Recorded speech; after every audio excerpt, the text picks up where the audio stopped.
Call the meeting to order, please. Let the record reflect all elected board members are present, and Cameron, our student rep, will be here shortly. Flag salute. I pledge allegiance to the flag of the United States of America and to the republic for which it stands, one nation, under God, indivisible, with liberty and justice for all.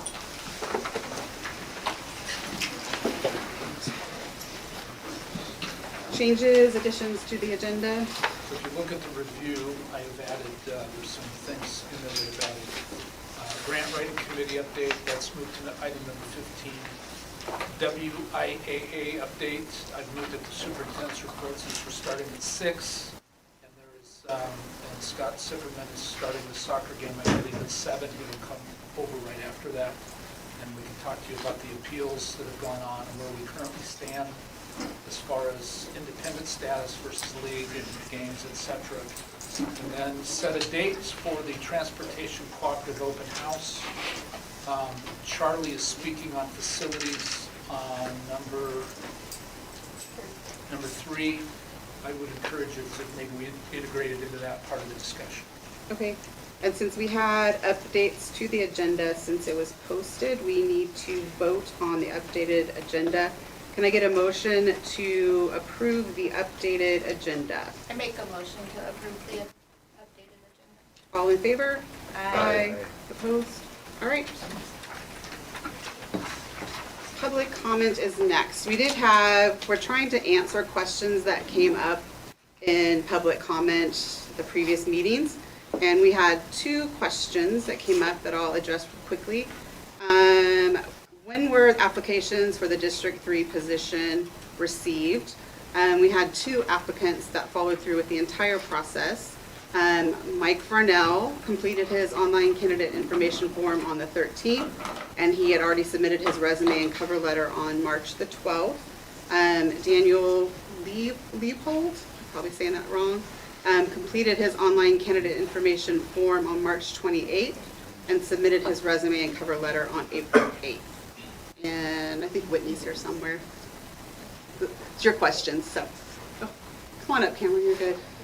The other question was if there's an issue with multiple board members having ties to employees. And this is from the attorney under current case law and Attorney General interpretations of the statute. The board member with a daughter employed by the district does not have a beneficial interest in the employment contract. And therefore is not legally required to recuse himself from voting.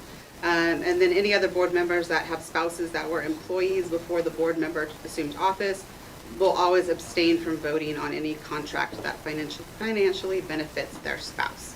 So hopefully that answers those two questions. And then before we start public comment, got our little lovely speech here. Our board has adopted policy procedure 1400, policy and procedure available on the school district website. By adopting this policy, board meetings must be conducted in a civil, orderly, and business-like manner.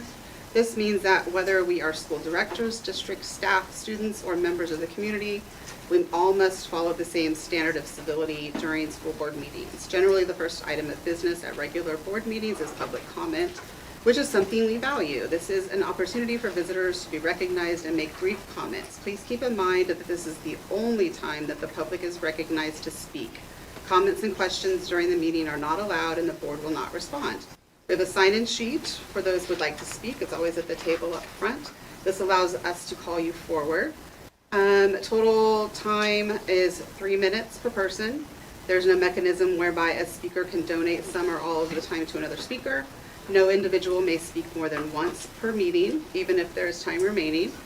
Public comment period is an opportunity for the board to listen to individuals on educational issues, and board members are encouraged to listen attentively. However, public comment period is not a time for dialogue between the board and the public. The board will not respond to statements, questions, or challenges made during the public comment period, and there will be no back and forth dialogue. Please know that the board's silence is neutral. It is neither a signal of agreement nor disagreement with the speaker's remarks.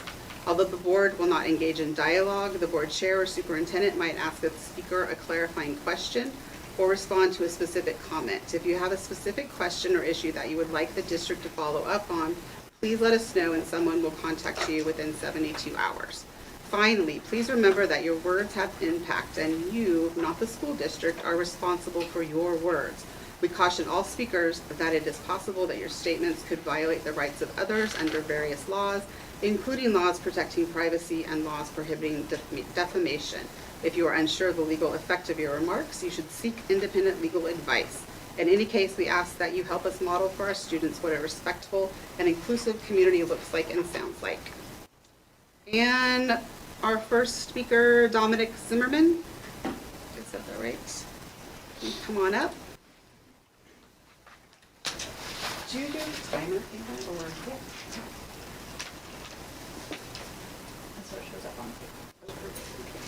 Hi. Hello.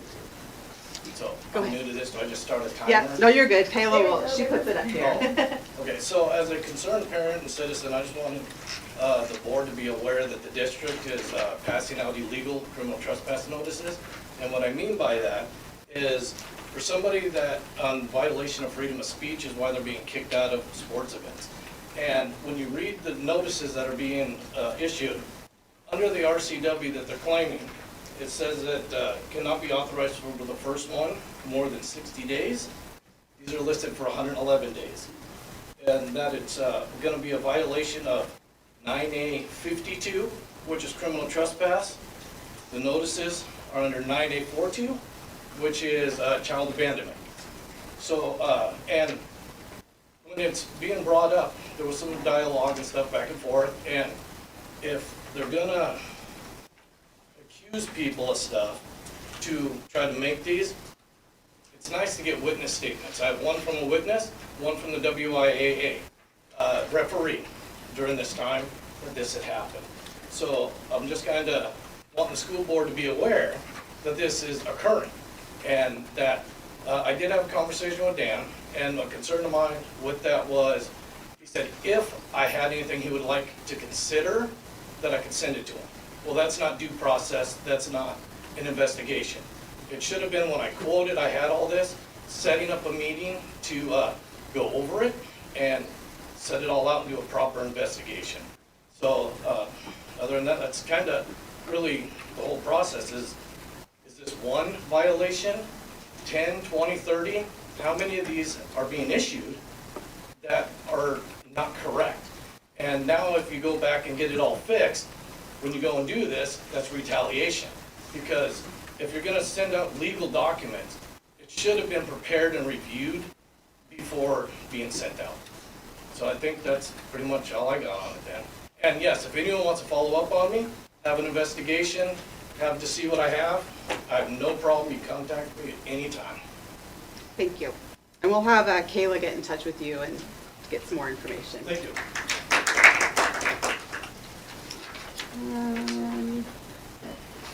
Debbie Koppel, welcome.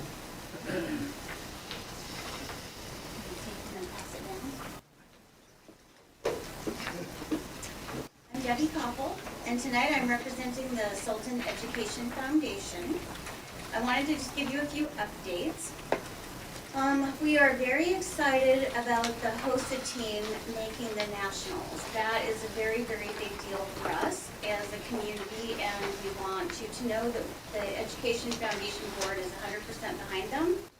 All 12 of the students actually really do need to attend, and the community will make it so. So we just need to figure out a way for everyone to be able to participate, because we are all 100% behind that. The Battle of the Badge is a baseball game that the foundation supports every year. It's the fire department against the police department, and that raises money for a student who wants to be in the first responder business. And that's coming up in May. So I'm handing out, I didn't bring them up for everybody, so if you're, those are the sponsor forms. So pass them around. I can also email them, they're also on our website. The way we make money on that basically is by selling sponsorships to have your family name or business on the shirts.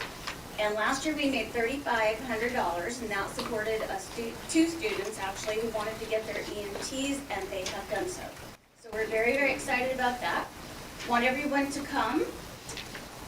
It's super fun, besides the fact that the police department whoops up on the fire department every year, and we really should probably do something about that, so they need all your support.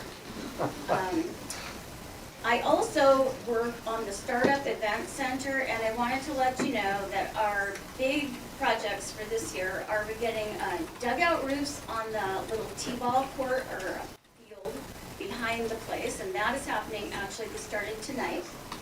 We're also working on park upgrades to the front of the property, and the resurfacing of the courts is gonna probably take place in the end of June.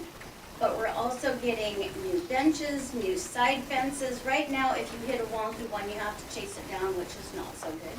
And so we're really working on the park so that the kids in Startup can actually have something to do.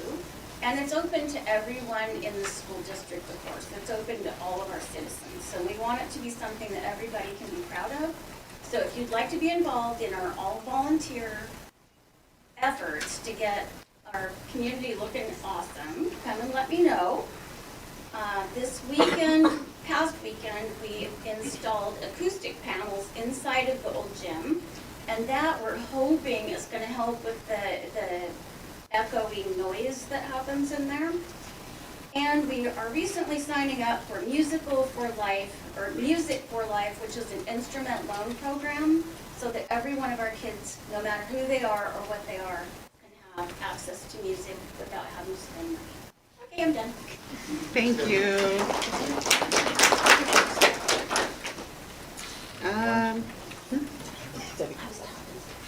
Rick Rudd, I've got possibly on here. Did you want to talk? I think that's a yes. The possibly was because I was going to do it. Okay, yes, you are next. Okay. Andrea Fuller then. No one clapped for me, so you know. Didn't clap. Hello.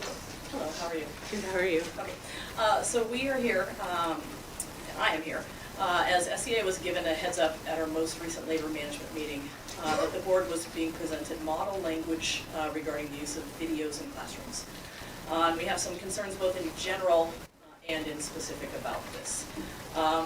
One, where is this coming from and why does it seem to be an issue all of a sudden? If in general the district thinks too many videos are a problem, then that's one conversation to have from an evaluative lens.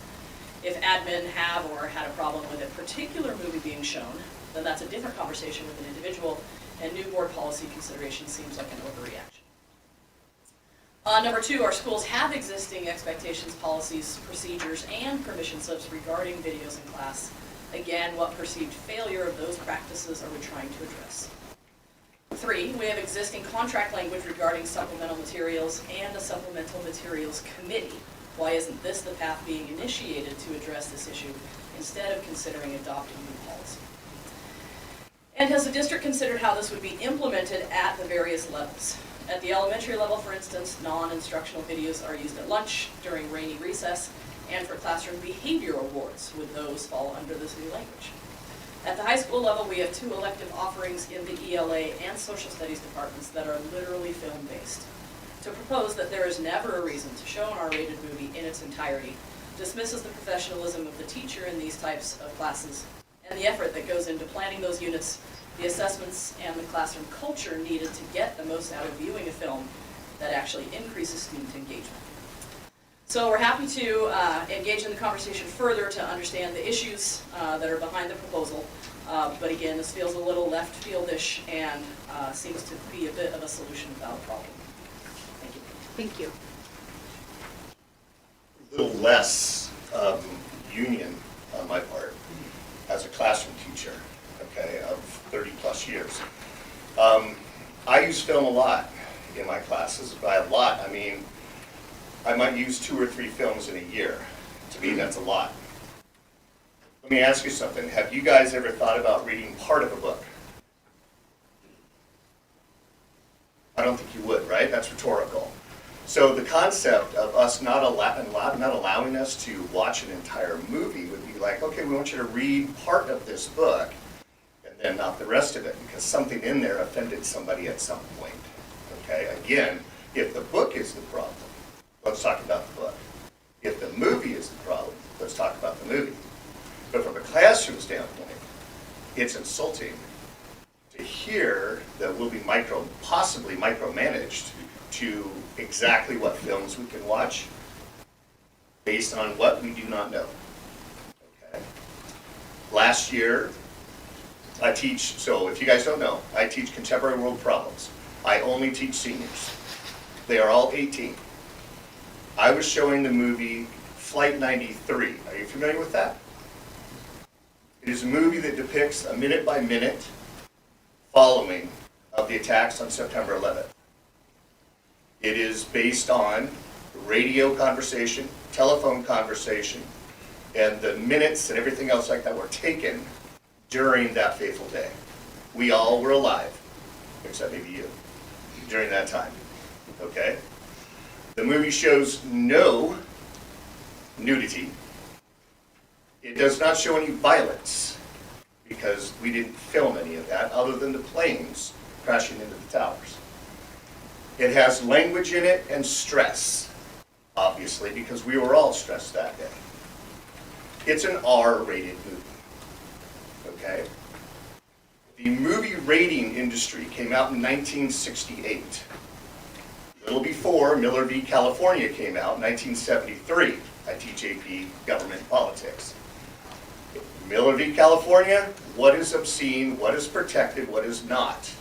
If it lacks artistic or historical or really anything of value, it is not protected. Movies are protected. Okay? I need to be able to teach to the kids some things that are hard. Okay? And in our agreement, it specifically states things that are controversial are embraced. We cannot run away from things because it may not be nice to look at. There is no nice way to teach about the Holocaust. Okay? I would love for you to keep going, but I think we're Gotcha. at 3 minutes, and so I don't That's want fine. to seem like we're letting people talk longer No, than they should. that's good. But I got my point across. yes, you did. Thank you. Thank you. Jeff Estes.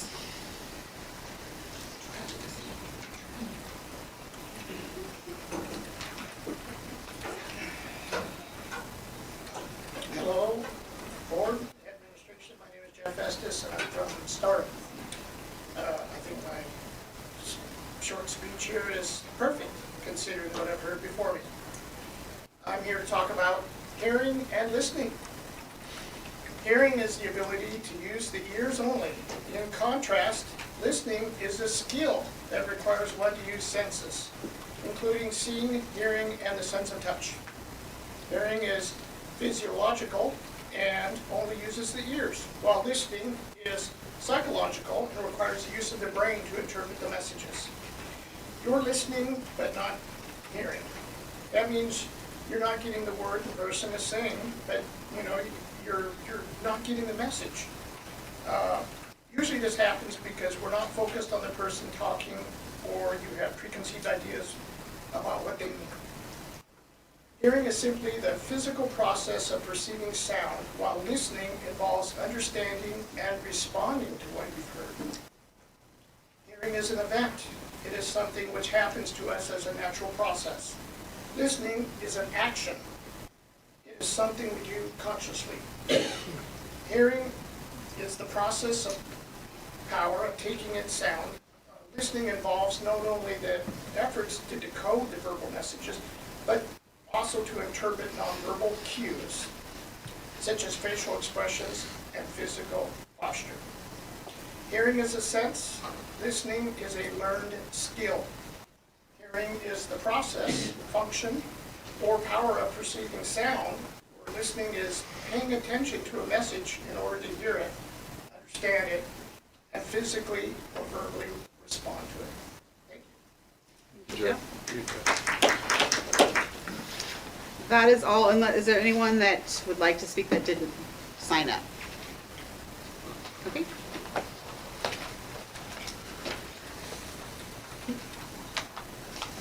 All right, consent agenda. Does anyone have any comments or questions on the consent agenda items?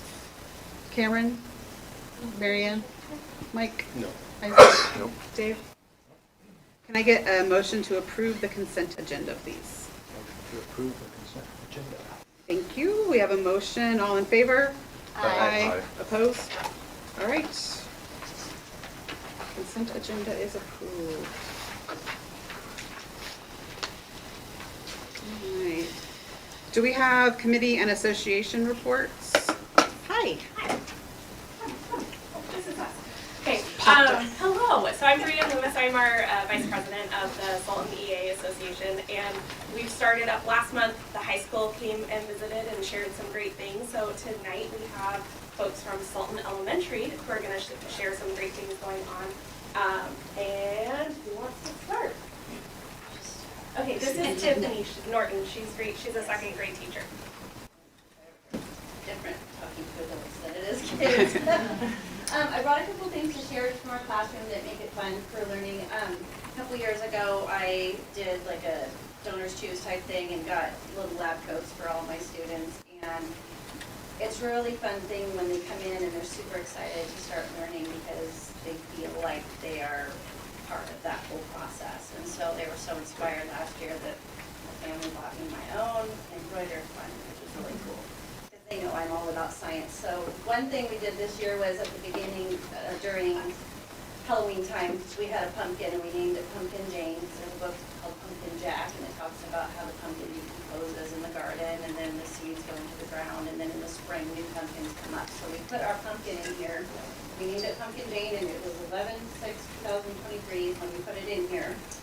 And last week I noticed something a little bit happening, and so I took the lid off, and over the weekend we got 2 baby pumpkins in here. But while we were waiting for this to happen and the pumpkin decomposing, some students were eating lunch and pulled out an orange seed from their orange and said, hey, I want you to plant this. And I said, well, let's see if we can get it to sprout. So we put it in something like this in the window, and it sprouted. So I planted it. And now we have a little orange tree growing. And then another student was inspired and brought in an avocado pit. So we planted that, gave it water, and now we have an avocado tree growing. So they're really inspired by the active learning and doing things, because these are not curriculum. These are just things that the kids want to do that we're doing in class. And with, along those lines of, looking, researching, things like that, we recently did some biographies on influential people. I don't know if you want to go out and call afterwards, but you can see their animal ones that they did, that they each chose an animal that was different from somebody else. They did all the research to find out about it, and then from the practice of that, we went on to influential people. So you'll see people like Jane Goodall, Nikola Tesla. This one is Mahalabala Patel, who is the Statue of Unity in India. I have some Indian students in my class. We're very proud of their culture, and so I try to showcase that whenever we have the opportunity. They've made PowerPoints to teach everybody about their culture. But this is really profound, and there's some people in here that probably you won't even know about or have known who they are. And like Elizabeth Blackwell, you might never have heard these names, but these kids have heard them somewhere and were inspired to choose them and did all the research and got to present to their class about them. So they're very proud and excited. And they're learning to do it through a rubric where I told them what they needed to get, so that if they wanted to get a 1, which is not a great score, we all know, they could just do these things. But they went ahead and looked at the 4 and then chose to make sure that their project met those conditions. And so it's pretty cool to see that coming from 7 and 8 years old. What grade are they? You said Second. Yeah. And I do have the highly capable class, but it's not all highly capable. There's only a select few who are, but it inspires everybody. When they see them doing meaningful things, they're all inspired to do meaningful things. And so when you give them the ability to do that, they really rise to the occasion. That's all I got. Thank you. Thank you.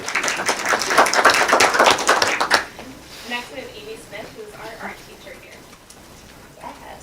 Hi, thanks for having me. Hi.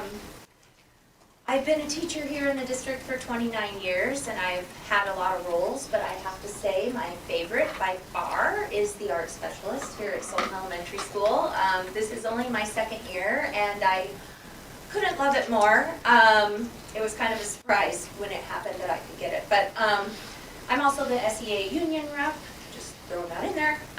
My goals for the program, though, when I took it over from John Brenning, who retired, were to just build upon the foundation that he built, which was awesome. We feel very fortunate to have an art program at our school. So that's one thing about having, overcrowding. We get to add new specialists. I guess that's, look at it that way. I love to teach kids about art history, the classic artists and including contemporary artists, and we try to always incorporate an artist into the works that we do. I wanted to allow kids to explore every kind of medium that was possible in a school setting. So we've been sculpting with clay, plaster, paper mache. We weave with ribbon, with yarn, with paper. We've been printmaking, which is why I'm as messy as I am today, with paint, jelly plates, and carving into styrofoam and creating collages from those printed papers. And then we do the classic things. We're watercoloring, we're sketching, we're drawing, we're shading, we do color theory, incorporate the elements of art. And finally, I just really hope I build a foundation for our kids to not only appreciate art, but find the creativity within themselves, be proud of what they do. It always amazes me what kids come up with. We have some fabulous artists here at the elementary level, and I really hope they're inspired to carry on with that creativity through their lives, whether they do it professionally or not. That makes it all worth it when I see a kid that may struggle in other areas of school, but in our class, we're all kind of on this even playing field and we're exploring things together and they're creating, and the main goal is just that they're proud of what they create and they try their best to whatever project we're doing. So I couldn't love my job more right now, and I really love teaching all our kids art and displaying it in the library. So, Thank you. Thank you very much. Thank you. And then I just have a short one. We had a couple folks who couldn't come here, but I wanted to just highlight some of our teachers. We have Jaden, Tori, and Laura, who are our EdTech ambassadors at Sultan Elementary. And they do a great job on campus. As Amy was saying, like, this campus sprawls quite a bit, and so they're placed throughout the campus to support our educators as they learn new things. Tonight, we actually just ended a training where 8 SES teachers came to learn a new tool called Book Creator that they're going to bring back to their classrooms, and have some opportunities for student voice and student engagement. And then with those EdTech ambassadors on campus, they'll be able to support as they're learning this new tool. So I just really appreciate and admire the willingness to continue learning and trying to find engaging opportunities for students, as well as our leaders who are supporting the folks on the ground. Thank you for your time. We appreciate you also gathering all the information and recognizing your. Gold Bar or the middle school next month, I don't remember, but we'll be back 2 more months in a row. Thank you. Any other committee or association reports? That's it. Cameron, our student rep. Hi, I'm Cameron Ski. I'm a junior at the Sultan High School, and I'm our student rep. I gotta say, I'm so sorry for my tardiness. I literally just came from a tournament in Spokane, so sorry for my tardiness tonight. So I'll get started. Some things are kind of going on at Sultan High School right now. As far as start with our sports. Baseball last week had a home game Wednesday and a home game Friday, which they won. So basically Wednesday they beat South Woodby, and then Friday they beat Overlake, which is a big accomplishment, especially since it's been a really long time since we beat Overlake. So that's a big applaud to them. And tonight they're actually at Overlake playing right now, so we'll hope for the best to see what they can do. And right now, sitting in league, they are 2-1, which is a big deal because that's great for them to move forward, to hopefully go into playoffs and postseason and things like that. Next, another thing going with baseball was I want to have a shout out to this company called Backwoods Construction, because they volunteered their time to help rebuild our field and stadium, kind of basically that cover area for our fans. They really helped rebuild that, and those volunteers that really helped bring that back to life was really important because it was looking a little rough. So I want a big shout out to them. Appreciate all the volunteers, the parents that came to help with that. That's basically next. Another thing, I'm going to go to some ASB things. So at Sultan High School, we do Turk of the Month. So each month we have a Turk of the Month that we think is really did something really outstanding in that month and she did really well. And the person for that month, I am so sorry, I'm gonna botch this name. It's Marina Eakin, I think it's, I hope that's correct. She is our student of the month for this month. And something new we kind of added is staff of the month. And for the staff of the month this year is, well, this month for February as well, is Betty. She is our, helps with our Spanish speaking students to really help them in classes and goes around our school to really help the students understand the classes they're in.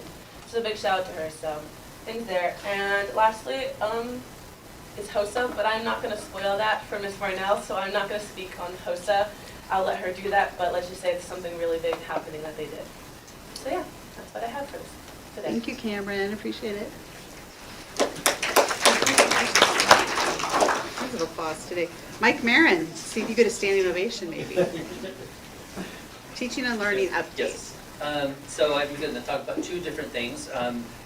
We are very pleased to have completed our multi-language learner testing window. It's a 6-week window that goes from early February until mid-March. It's called WIDA. It's based off the consortium that has created the learning, English learning standards that they have to do. They have 6 areas that they do all sorts of testing in, including language arts, mathematics, science, and social studies.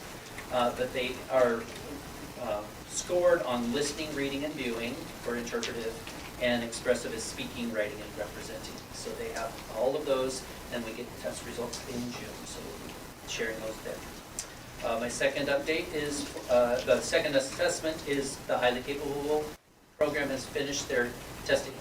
Well, all the main testing we're doing makeups starting tomorrow, but very long process. Also, they are about an 8-week window.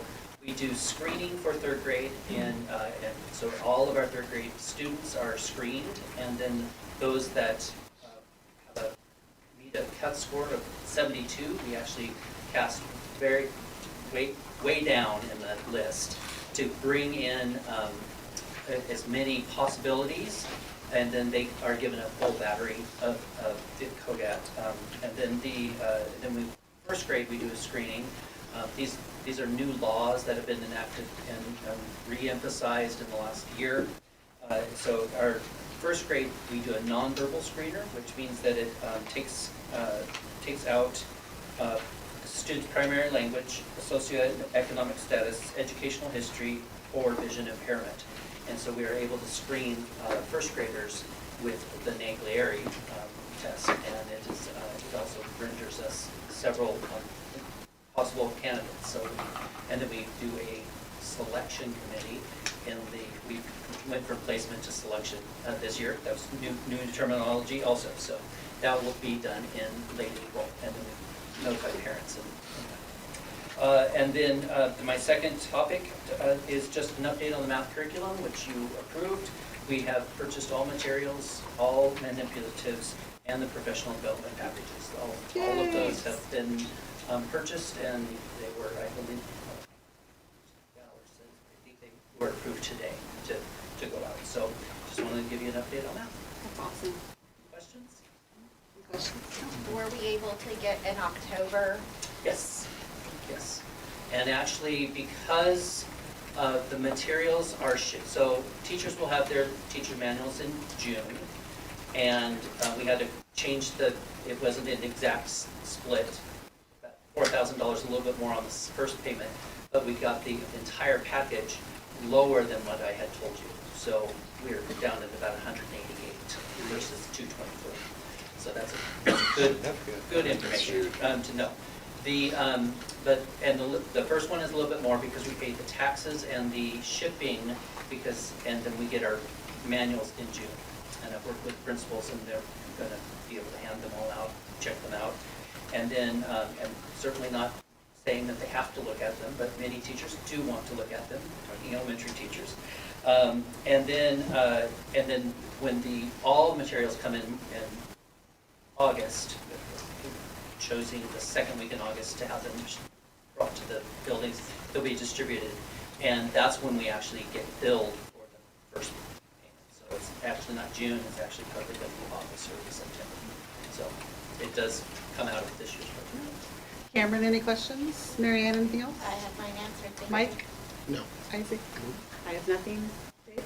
Mike, is there any reason why the teachers can't get them sooner than that, or you said it's because of billing? I mean, they want to No, look at them well- and see them, so it'd be good to get them We in want front so they can plan their curriculum. teachers to have plenty of opportunities to look at the materials, but we also want them to finish strong with the students that they have. And so there's the shiny new thing and I'm sure teachers have that discretion, but we worked out with the publishers to make sure that we had these and the timings. And so they get them 2 weeks before school ends, and then they'll have them also. And then we are professional development. As soon as we have a calendar, we'll be able to put those dates on. Okay. Thank you. Thank you. I was clapping for you. So Paul Douglas. Good evening, directors. I've got a couple quick updates. One is our SLPs continue to get AAC devices for many of our students. Those devices are purchased through insurance, the parents' insurance, and the students allowed to carry the device home and back to school. And at the end of the year, they keep the device. That means anything that we load on it as a school district, applications that they can use to communicate, they're able to use with their families, not only during the school year, but through the summer. So it's nice to have that opportunity. Just wanted to share that there was a Senate House bill, 5883 passed, and it's going to have some significant effects on education in the area of special education. It's a report that I went over with staff today at the middle school, and I went over with the psychologist last week. The impacts will be significant in terms of the documentation required to show that we're providing specially designed instruction for special ed for students. The burden of proof for us is totally on the district now, in which we have to prove that everything we're doing is in the best interest of the student based upon a professional opinion. Not only that, but showing the evidence that in fact the students are making that growth. Those are all good things to have done in the first place. We should be doing those things. The challenging piece is going to be around trying to provide some of the evaluation requirements under that new House bill. Essentially, in the state of Washington, we use a three-pronged system for identifying students with special needs. First, they have to have a disability. The second is an adverse impact. And the third part of that is they need specially designed instruction. Under the new law, we are going to a one-step system, which means if the student has a disability, we most likely are required to assess them or evaluate them. So, seeing that our psychologists right now are doing anywhere between 80 to 100 evaluations, reevaluations a year, and that's way overloaded compared to our other districts. I have some significant concerns with the future will hold for the need for more psychologists in our district. So those are the basic pieces of it. I can go, it was a 3-hour presentation by our lawyer to go over it. I could happily give it to you, but you don't really want that. So. No, I think I'm good. All right. So anyway, if you have questions, I'm happy to take any questions that you may have. Cameron? Mary Ann? Mike? No. Isaac? No? Dave? I'm good. Thank you. All right, we have monthly financial report. The fun stuff. Oh, man. Evening, directors. Monthly report that I give you, we'll start with enrollment.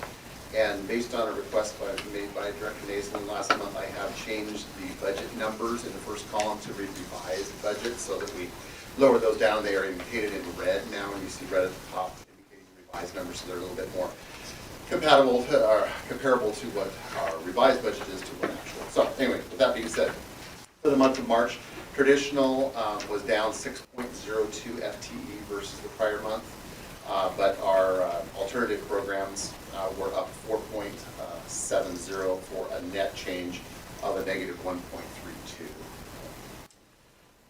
Then some of the graphs that we typically will give you as far as, again, AAFTE for those of you, again, sometimes this stuff can kind of alphabet soup, but AAFTE stands for Annual Average Full-Time Equivalency is what AAFTE stands for. And again, full-time equivalency is where it takes the percentage of the time that a student is actually physically in our buildings in reference to the total amount of their school day. So some are obviously a 1.0, where they're residing within our buildings for the full duration of the school day. Others that do and participate in outside programs would be less than a 1.0 if they're in RAP or if they're in Snow Isle or Running Start or things such as that. They would be less than a 1.0. So they do what's called a full-time equivalency, where they basically look at the number of hours the student is in building versus divided by the total number of hours in a day. So that's what that metric, so you'll see that from time to time, AAFTE, Annual Average FTE. The next one, again, looks at the kindergartners. Again, for annual average FTE, we've talked about this many times. We had a very small class at Gold Bar this year, so we won't belabor that point. We're hopeful that that is a one-year anomaly, and that we'll see that that number will bounce back for next year. We're going to talk about enrollment here a little later this evening. Looking at our actuals versus budget on the next one, again, for traditional enrollment versus budget estimate. Budget estimate is there on the top. And then the traditional, the actual numbers for September through March. And it's increased slightly, and then it's kind of flattened off, and now it's decreased a little bit. So again, it hasn't changed hugely significantly throughout the duration of the year. ALE, the next one. And again, ALE, another acronym, stands for Alternative Learning Environment. Okay, and you can see there, stayed fairly flat. But typically, we do see at the beginning of the second semester, we see enrollment in those programs typically increase, and that's what you see in February and March, as our actual number has come up to actually be about equivalent to what our budget of 70 is in the month of March. So it's relatively flat, but typically that's pretty standard that we would see an uptick in the second semester. Just a comment, Dan, and sometimes that goes hand in hand with the previous slide where as kids are evaluating, things that are working for them or not, they might move from a traditional classroom to an alternative program. Right. And so you start to see one go down a little bit, one go up. So they do work together. And another comment just on the first enrollment one, this has been a big topic lately, but I just wanted to share with people that FTE is the actual kids, that's the funding part of this. Head count is a totally different deal. So our head count is significantly higher than 1,932 kids. We have some kids that only attend 2 classes a day, but they're still on campus, or maybe half-time, or maybe 1. So it's important, because we're going to integrate that into this report, just so that people can see that this 1932, we have more kids attending than that number. And that number has been growing over time as there are more outside programs for at least part-time enrollment. RAP, Snow Isle, Running Starts, there's Pathfinders, there's a handful of them, and they're only expanding. So there's many more kids enrolled than actually attend full-time. Yeah, I think we all would probably like to have those numbers as well. Because this number right here, let's say it's 2070s, or whatever it might be, significantly larger gap in head count to FTE than it was, say, 10 years ago. Much different. That's correct. Yeah, head count is a different metric. Head count is not used in financial calculations, but certainly for space and so forth. That is the appropriate measurement to use when you're talking about spatial capacity and things such as that. All right, next is the tax report. We get this again monthly from Snohomish County. It goes back to 1996. Essentially just kind of what the running totals as far as uncollected taxes are. For about $4.4 million still in taxes due into the general fund. Moving forward, budget status report. So this is the first month that we have moved over to our new cumulative software program. We've been with the Skyward SMS program for over a decade. Cumulative is essentially the upgraded version of Skyward. There was no additional cost. It is included in the servicing fee that we pay to NWRDC, Northwest Regional Data Center. It's included in that fee. There was no cost for the software, no cost for the training, anything. It was all included in what we pay on a monthly basis for a servicing fee. I was wondering why it looked different. But it changed. It looks different. It definitely has got a different look, different feel. I like it. It's pretty clean. But again, this is the first month. So general fund, you can see up on the right there in the gray bar at the top. Basis of accounting, reporting month, this is February, account codes is agency, budget type. Fund code is 10, which is general fund. Okay, so the first one is for general fund. And the middle at the bottom shows for general fund at the end of February, $1,642,927.26. That's what our fund balance was as of the 29th of February. Next page is Fund 20, Capital Projects Fund, $1,637,827.67. That reflects the tax anticipation note having been satisfied. So those are the remainder after the tax anticipation note was fully satisfied in the month of February. Okay? The principal and accumulated interest on that note. Fund 30 is the debt service fund. Again, $127,238.59.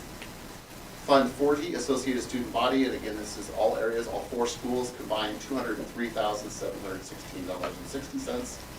And then Fund 90, Transportation Vehicle Fund, $401,340.47. Their invoice came through for 2 buses, so you'll see that in the month of March, which will eat up almost all of that, $400,000 for the 2 buses. I think that's $397,000 or something like that. So anyway, so that way you will see that reflected on next month's statements.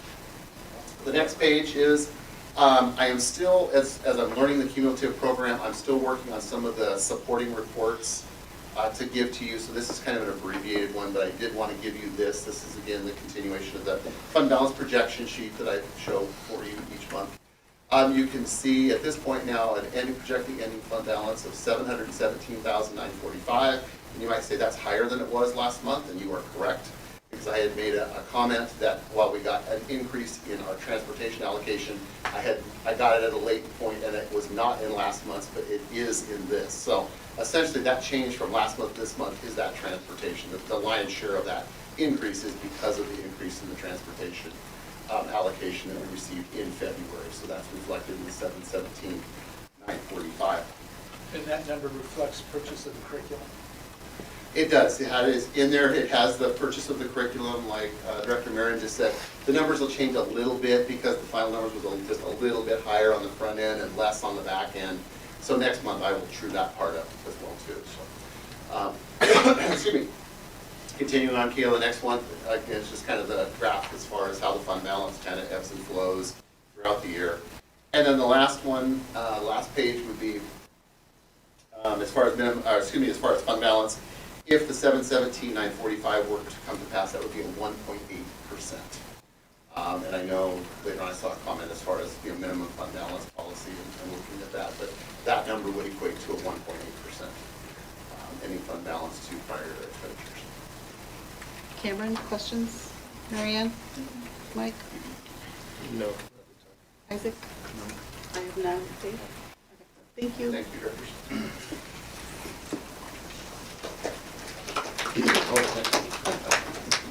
All right, our board met and came up with a list of operating protocols. They're basically just kind of promises that we made to each other and to the students and community on how we will operate. I'm just going to skim through it, and then we've already agreed to these, and then we'll sign it. We will represent the needs and interests of all students, represent the needs and interests of community members, and will be a good steward of tax dollars.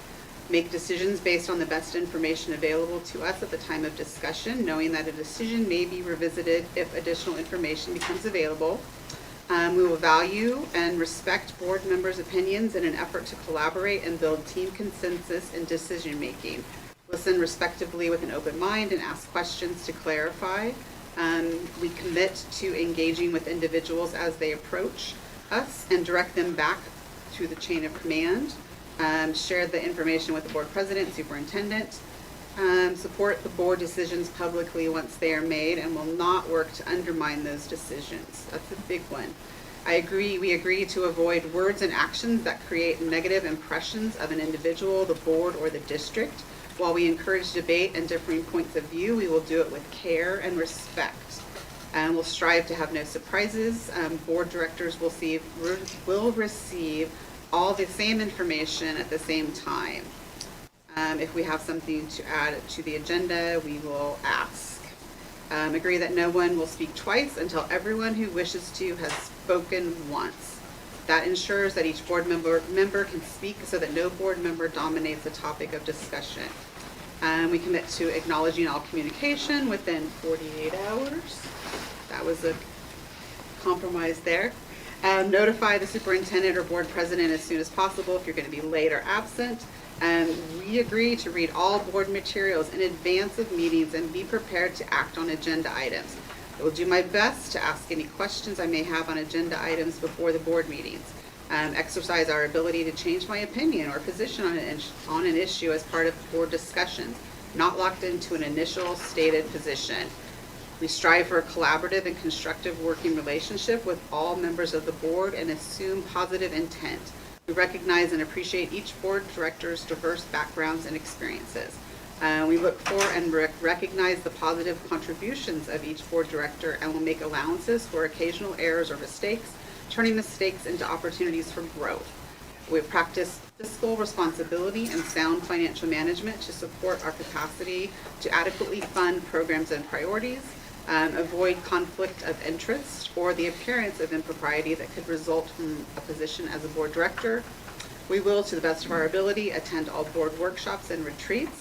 Also do my best to attend national and statewide conferences that the board has agreed to attend. Understand that board members individually do not have authority. Only the board as a whole has authority. We agree to visit schools, attend district events, and volunteer as directed by the parameters set up by the board. We will participate in an annual board self-evaluation and review of these operating principles. We will hold ourselves and board colleagues accountable for upholding these operating principles. And that's pretty much it. We had formally adopted these at our March 25th board meeting. I will sign and then I will pass it around so that everyone can sign, and then we'll give it to Kayla. That's the way you skim a document. Well, you know, skimming, we wanted to make sure that everybody is aware, because we're trying to do things as a cohesive group, and so I think we all agree that we'll be able to accomplish a lot more working together than just being 5 separate individuals with our own agendas. So that's what we're striving for. So that would be skimming, I guess. All right, enrollment fund balance update.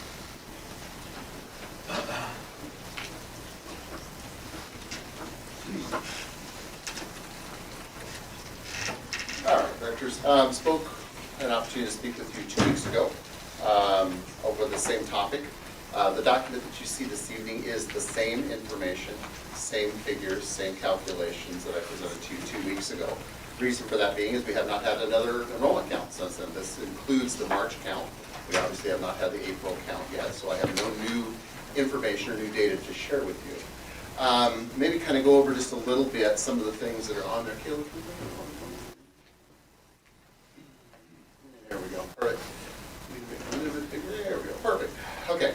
So, as we had said, there are some, trying to make some sense. The first line, the pre-K, pre-kindergarten, what are referred to as TK or TTK, transitional kindergarten or transition to kindergarten. These are programs that have changed twice over the past 2 years, and then is going to change a little bit next year as well too, as far as how we report these children and the programs that we offer. This year we have a TTK program that will be expanded district-wide, and we'll have one at this building as well too next year. So what we will do is we will discontinue a tuition-based preschool program and in its place institute a TTK or transition to kindergarten program here at Sultan Elementary School, and we will continue to have a program out of Boulevard as well. So we talked about that. You can see the notes at the top where it says Daniel got all the call-outs. TK, transitional kindergarten, were reported as kindergartners in 22-23. So what that made it look like, made your kindergarten class look like was bigger, basically, because they were included or lumped in with the kindergartners, even though they weren't kindergartners. The next year, in they brought out TTK, or transition to kindergarten, and they were reported separately. So they changed the reporting format. So it made the data difficult to be apples to apples. So we tried to break this out. where we could look at how those nuances will change. On the far right, on the top one where you can see the number 32, TK estimates for Gold Bar for next year, we're saying 14 students. And at Sultan Elementary, 18 students. But again, we will be discontinuing a tuition-based preschool program. Okay, so it's a swap. It's a different type of a service that we're providing. So if you go all the way down to the bottom, the goal in this was to budget very flat. And you might say, well, at the bottom, it says change versus prior year is a plus 13.23. But keep in mind, again, we are discontinuing a tuition-based preschool program, which are not included in these numbers, and we're adding a TK program, which will be in these numbers. So it's not really growth, it's just you're changing programs. You're changing from a tuition-based preschool program, in which those kids are outside of these count numbers, to create a new program where they're inside of these count numbers. So the 14 is essentially compared to the plus 13. That's where you're essentially flat. Okay? Does that make sense to everybody? I know that's a lot to kind of follow, because this program has changed twice in the past 2 years. And a lot of it, what's changed, well, some of it had to do with, I don't know, turmoil within the legislature as to who had ownership of it, I guess is the best way to describe it. That's some of what drove this. But I would also say, as of today, there's 41 students interested. And For next year. for next year. Okay. I think 15 at Gold Bar, 26 here, is what the number is. And you can look forward to the next meeting. We're going to bring a proposed agreement with our developmental preschool to partner with ECAP. And I won't get into too many of the details, but still expanding on that one board goal of early learning and continuing to try to maximize our opportunities there. So when you see the 14 and the 18, both classes are likely to be 18. Those are numbers that we forecasted of available kids that might be there. And so what we did this year is we have one TK program up at Gold Bar that also serves 15 kids from the community and 2 that are integrated in from our developmental preschool. So those kids have good role models among each other. There's a lot going on. I'll be quiet. No, that's fine. So that one is just kind of a lot of changes in the first line, the pre-K line. The kindergarten line, I did make a comment there to the far right underneath it, attached to the number 150, 150. I said, need clarity on, is GBE kindergarten a one-year anomaly? We talked about that. We had a very low kindergarten count at Gold Bar this year. Is that a one-year anomaly, or is that maybe the new, quote-unquote, the new normal? Are we going to have just smaller kindergarten classes? Is the overall enrollment going to, over the years, subside some of that building? We don't know. We're hopeful that it was just a one-year anomaly. So the 150 has a little bit of subjectivity to it. The other numbers we feel very comfortable with. Going down, the other one that is in red is the 65. That's your ALE, or Alternative Learning Environment classes. That would be our SVO and SVA, Sky Valley Options and Sultan Virtual Academy students.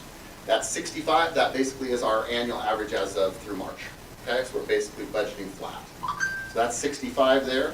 As I said, it translates down to the bottom of a plus 13.23, but that's because we're instituting a new program in place of a tuition-based preschool. So it really is just a swap. It's not a growth, it's a swap. We're discontinuing payments that we'll receive directly from parents for a tuition-based preschool, and in its place we'll be putting a K program. Questions? I do have a question. Yeah. When I'm looking at this, you see the blue header up here where this says 2019-20. I'm assuming this is supposed to be 2021. I'm assuming this is supposed to be 21-22, as this picks up at 22-23, or am I? It's very, yeah, Marianne, it's very faint, and I apologize. When we did the scan, I didn't notice that it didn't pick up very Okay, well. I just wanted to make sure I was understanding the numbers correctly. Yeah, there is data there, so you are correct. 1920, then it says cohort survival, then it's 2021 actual, 21-22 actual, cohort survival impacted, and then, yes, it's year by year. So, like I said, with the blue background and the white lettering, I'm not sure why that didn't show, but I do apologize. Thank you for clarifying. I didn't catch that, I apologize. Cameron, questions, comments? Marianne and the others? Yes, can I ask if paid for preschool is gonna be replaced with TK and TTK. Where's the funding coming from? Okay, so what we do now is that, yes, at this building, we have a tuition-based preschool where parents make tuition payments monthly for their child. We will discontinue that. And in lieu of that, we will provide services, but those students will be claimed for and paid by federal funds for that program. So it's essentially a swap. We're discontinuing one program, but the funding will come as reimbursements for claiming those students in the replacement for the tuition-based preschool. So I understand you correctly, TK and TTK will be free to the parents in our district. Yes. Yeah, they're both TTK. They're not one TK and one. No, I'm sorry, yes. They're both the same. Yes, They- TTK. That's part of the legislative fallout I was talking about. To give you the short version, OSPI started making some rules around some of this. Some folks in the legislature got offended, but that's their job to do. And so it led to some infighting, and that's just, without getting into it, transitional kindergarten is now transition to kindergarten. Right. Both programs are. Okay. In my note, Marianne, there's a typo. It should say TTK, not TK, where it says TK enrollment estimate. It should say TTK. Sorry, Gotcha. I missed one T there, Well, sorry. I just wanted to make sure when parents ask me, because they have a 2-year-old or a 3-year-old, hey, I heard, I want to make sure I'm understanding correctly. No, that's correct. Right. It's going away. It'll be free. The other thing that in the kindergarten, the other part of that note there, it says, how many of the SES preschool students will become kindergartners in 24-25? Currently in a tuition-based preschool program, you have 3-year-olds and 4-year-olds. Obviously, your 4-year-olds are eligible to become kindergartners the next year, but your 3-year-olds will not become kindergartners. So there was a little bit of that creates some subjectivity. Anything else, Marianne? No, I got it. Mike? One question, the highlighted yellow, are those actual numbers today? That would be the initial estimate, Mike, so that's what I'm saying, we're asking you to approve, would be the numbers in the far right. And then, yes, the annual average is there's some rounding, but yes. Okay. So we're seeing growth in certain areas, like from 3rd to 4th grade, we have an increase of 5. Mhm. We have an increase of almost 30, going from 4th to 5th. So just Yeah, seeing you're- that, I mean, if we're currently at this number, are we just saying we're going to grow by 30? Is that just estimates or just projections, or how we Well, get what that we do number? is you take through the cohort survival, and the cohort is a group of individuals who have a similar characteristic. In this case, their similar characteristic is their age or their grade. So we go through and we say historically, from the past year, how many kindergartners, let's say we had 100, how many of those 100 became first graders the next year? If it was 100 to 100, it's 100%. Your survival is 100%. If it was something less, let's say you had 100 and became 98, it would be 98% and so forth, or if it grew. So we look at that for each grade level and we say based on history, so I'm saying the prior 2-year average, the next to last column there, that's what it's saying as far as the enrollment for the prior 2 years average. And what was the survival? So we take what we have this year based on how many students historically matriculate from a grade to the next grade, the next year. And then we use that, and that's what the numbers that you see in the fall. Are you saying that the yellow is current? Because the yellow is budget for next year, right? That's the estimate. I'm just looking at between 4th and 5th, we have an increase of approximately 30 students. Yeah, you're at 13, what the current number is 1931.79, okay? And we're estimating 1945.03, but that's because, again, we're adding a new program that is replacing a tuition-based Yeah, preschool. I understand that part. So there's really no growth. Jump between grades. If you look at jump between grades, we're adding 25 students between Which one what are you we have looking now at? to now. So if you look at estimated roll. So in this school, for example, 5th grade is the last class under 100. 4th to 5th is a fairly large class, and every class all the way down to kindergarten is over 100. Some are well over 100. So I see currently 4th is 172, and then estimate for next year is 174. Or am I reading that incorrectly? Is that what you're seeing? Correct. Okay. Because the survival is slightly more than 100%. So that tells us that all of those kids from the prior year are going to matriculate, plus we're going to pick up a few. Okay, along the way. Example, kindergartens this year, 146.26. we're saying it's gonna be 147.95. Okay. So yeah, if you see a cohort survival that's greater than 1, you should expect more students than was in that grade the prior year. Okay.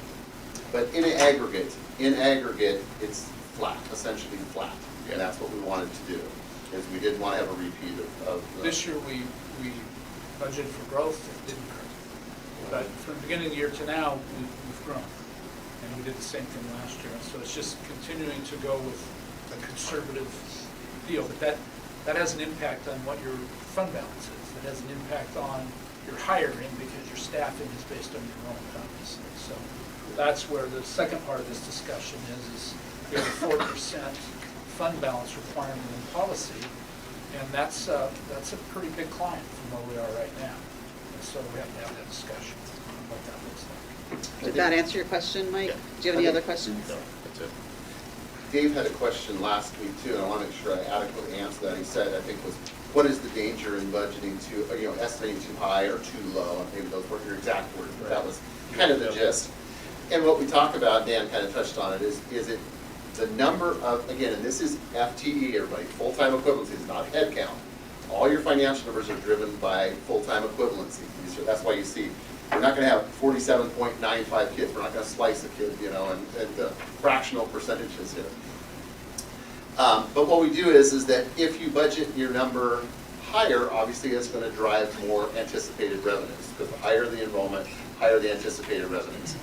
The challenge with that is, like we had this year, is that if those kids don't actually materialize, you're essentially being overpaid for a number of months, because they're paying you at your estimated enrollment, not your real enrollment, until you get to January. And then they do a correction. Okay? They take money back, basically. The opposite would be true. If you significantly underestimated your enrollment, you would essentially be underpaid until January. They'd be paying you at a lower rate, and they would give you additional resources or reallocate additional resources. If you budget too low, then what it does is it makes more of a challenge, kind of what Dan's talking about, as far as establishing an approvable budget. Okay, because you have less money to work with. You have a smaller revenue stream because you're budgeting fewer kids. So it's a balancing act. Obviously, you'd like to get very close to actual. You'd like your budget to come in very, very close to actual, so you don't have these swings. Big swing up, big swing down. Isaac, any questions? No, I'm good. I have no questions. Do you have any other questions, Dave? I did. For the method you're using here with this cohort survival, is that what other school districts are also using? Does everybody use the same, is this a standard across the school districts? This is essentially there are some districts that hire a demographer that will go through and really do some of the stuff that Flow Analytics, the company that we use for looking at some of the head count projections for the bond that was just recently attempted in February. There are districts that do that type of work and contract with them on an annual basis to do this type of work. So there is, you can certainly hire a demographer and get into more detail, but this is a very accepted methodology for smaller districts that don't have the resources to hire a demographer. Okay. So we used Flow Analytics, and we paid for it out of impact fees. And they did a deeper dive than we normally do, where they took a look at births in Snohomish County. They met with the city on the developments. And really, as far as we go here in Sultan, we haven't had a situation where we've tried to forecast enrollment with all of the homes being built. It's much more complicated than having a few singletons built here or there, or if you go back, 10 years or a few years, there's been some smaller developments, but nothing like what has happened here recently. And especially, trying to anticipate what the number of young kids that are in many of these homes, trying to figure out what that would be like. We've generally done pretty good at getting the overall number right. Figuring it out by grade level has been trickier. So, but there's no perfect science to it. And if you look at what did we pay to have Flow Analytics do it, it costed 2 impact fees. Less than 1.5 impact fees is what it costed to do it. Truth to be told, as the coming years come on, whether or not they gave us good information or not. It was more sophisticated than this cohort survival model. We're basically using real data from this year, from 7 months. We have 7 count months that are going into this. And we're using that data to essentially say we're going to stay essentially flat next year, zero growth. So obviously the upside is greater than the downside, I would think, the numbers that we're bringing. And where that becomes a pinch is escalating costs.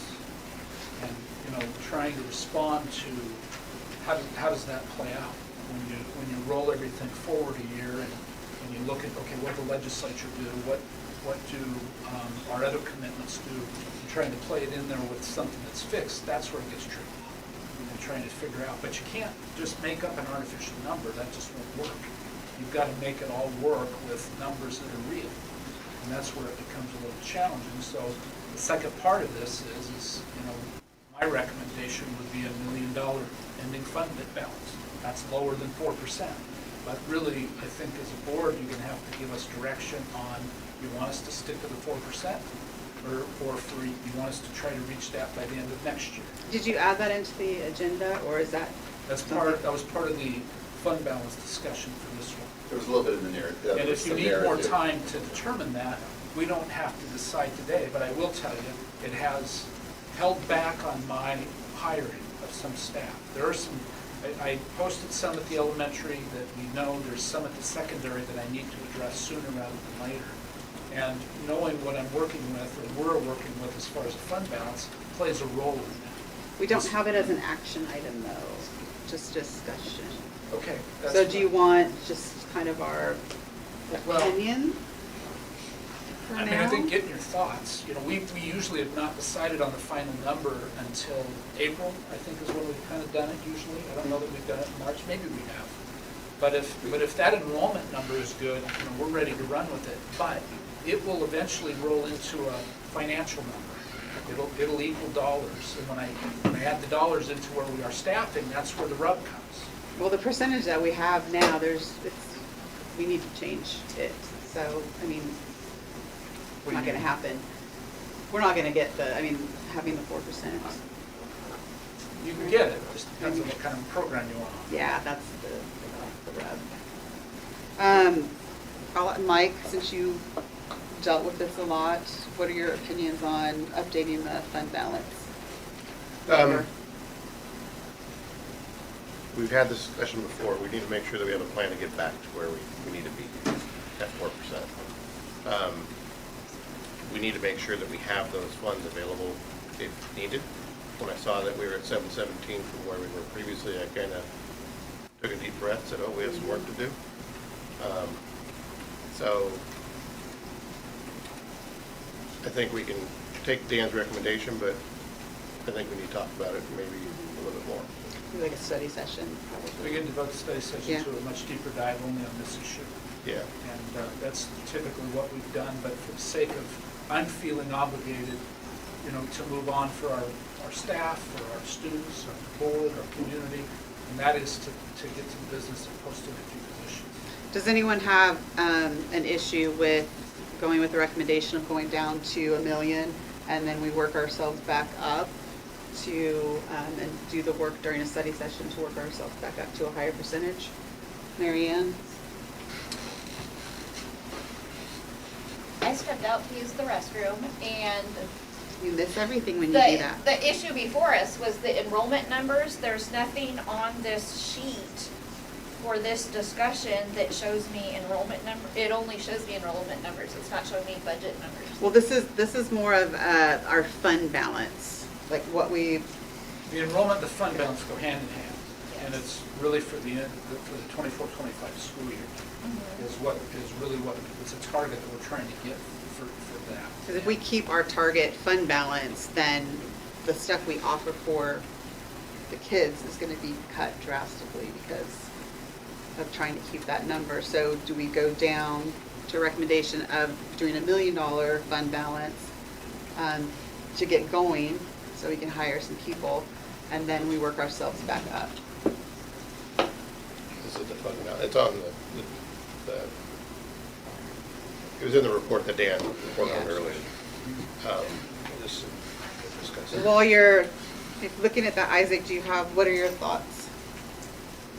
Having the study session would be really good. Yeah. To get really talk about it. How quickly I think this seems kind of like an urgent issue, I think so too. so it might. Well, April is no normal time it doesn't, but he wants to get. So the job enrollment postings part done. of it, Yeah, we need to figure out a path forward. And you have tend to have better opportunity the sooner you're able to post things. But you're also not in a situation where I think there's some districts to our west that will probably have less staff next year than they do this year. So it's not all. How important is it for you to get something from us tonight? We can move to the study session. You know, there are some positions I'm still going to post because we can't live without them. But it's a matter of, see, I think even when we come to the study session, we will not have interpreted exactly what the state did by then. We will have, if the board is willing to approve these enrollment numbers tonight, we'll use those to input into the funding tool. It should be released here shortly. There's a debrief Wednesday. Wednesday, they're going to have a session and debrief and give us the target dates on when the tools will be available for input. But that'll generate our revenue. We'll have that, and then we can certainly work and see, you know, the cost of staff and material supplies and operating costs and get an idea of where we're at. Okay, so is everyone okay with, we'll move this to the study session, and then tonight, let's talk about the enrollment number. Wait, didn't he just say if we approve these numbers tonight, or we're good with the student count, right? That's what we need to agree on, is the student count, and then we move the actual fund balance discussion to the study session. How is the student count going to change between now and the work session? I don't see that it would. It's not, but So why the wouldn't we? conversation is, do we lower our fund balance to, That's not what we'd be voting on. He just asked for approval for the student. right, but hand in hand with that goes the fund balance, so that's two different things we have to Put it at the discuss. work session. Gigi, can I make a motion to approve the Sultan School District cohort survival and enrollment numbers presented by Dan Ballard and Dan Chaplik tonight? The And that we have a budget. budget discussion at a future, since these are numbers for the 24-25 school year?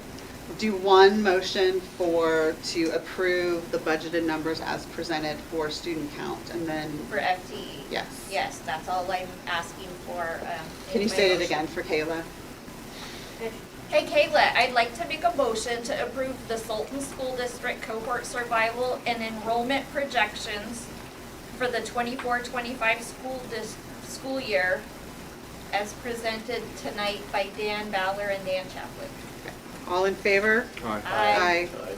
Okay, and then we will just do the fund balance discussion at the There we study go. session. Which is April 8th. Yes. So Perfect, one which is what we question. said. Dan, with us approving the FTEs, will you be able to come back with a plan, a study session on how we can get it back to the 4%? If we want to proceed with the $1 million at the end of this year, will you be able to work out the numbers to see how we'll be able to get back to 4% with the numbers that we presented? If I'm hearing you correctly, it's sounding like looking at a two-year plan. Is that what you're looking at? Okay. So the challenge that we're up against here a little bit, and I mentioned it earlier, is we are working with a new software program. We're learning. I'm getting training tomorrow and the next day on how to do the budgeting modules in this. So we're working as quickly as we can, but that's the kind of the thing that's slowing us down a little bit is knowledge of the software to get the data in there so that we can get the data out to get you an answer to your question. Well, you guys will have until April 8th to Yeah. figure it So out. the answer is yes. Yes. Perfect. Thank you. April 8th. Thank you. We expect to have all that information so that we can make a good decision. All right. Thank you. Thank you. Charlie, you still awake over there? Good evening, directors. I'm Charlie Weaver, Director of Operations. I do want to pigtail on the previous. We are using Flow Analytics for the capital facilities plan, so we will have more accurate, updated numbers that can go along with it, as that plan is updated every 2 years. Facilities, the new transportation building, we are moved in. We hope to have all of the items from the old facility to the new facility by the end of next week, with spring break coming up and less people on campus. We should have the time to allocate to move all that stuff, so that when we do have a grand opening, we'll be able to display the space that's being used.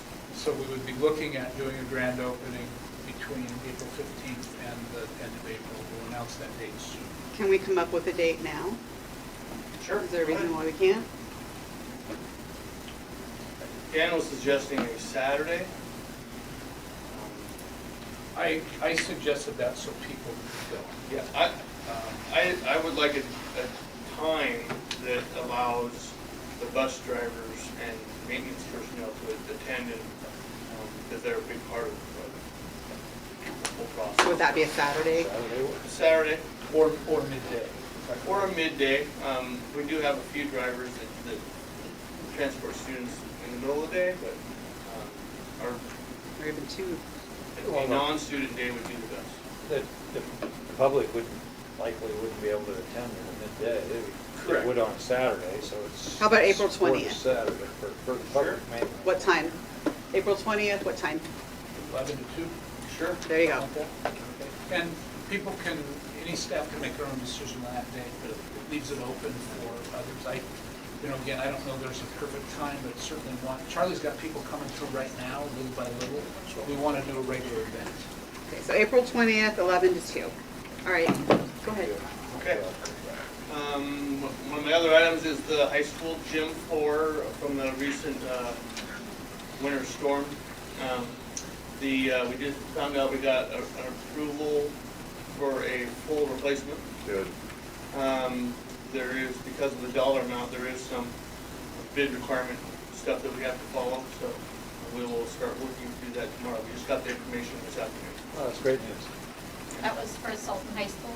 Correct, Sultan High School gym floor. So that should be ready before next, That's, This summer, right? that's what we're trying. It'd be nice to have it ready for summer camps. yeah. How long does it take to do that? Depends on, I would say that we're gonna be probably the slowest part of the process, because if we have to go out to bid, we have to post it in papers for 2 weeks. Then we have to have a reading, decide who's gonna do it. It's a process, so, depends on our interpretation of that process. So we interpret it to be quickly. So what other criteria other than the bid are going to have in this? I mean, when we want it spec'd out, we want specifications as to, thickness of the floor. Correct, we will have a Everything. scope of work Yes. that is in, that will be part of what goes out in the papers. And are we going to review that scope of work before we send it out?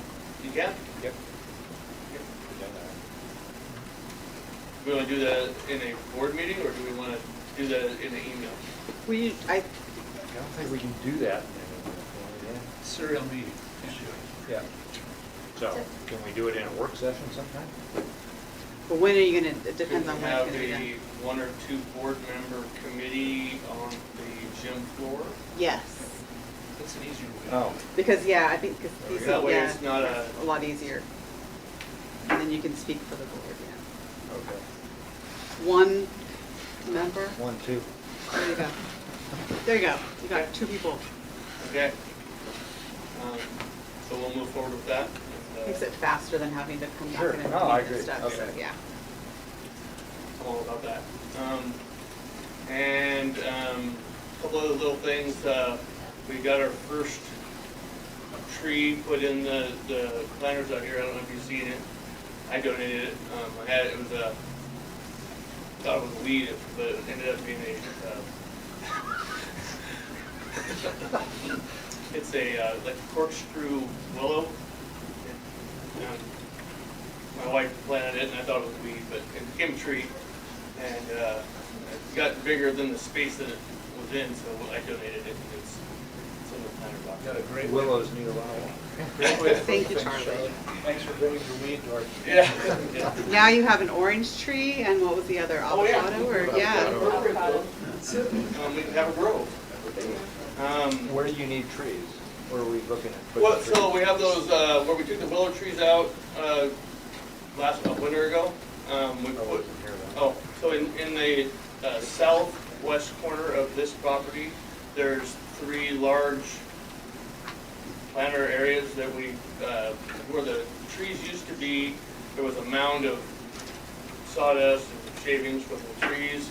We put some blocking around them, put some topsoil in there, and we're gonna replant some vegetation.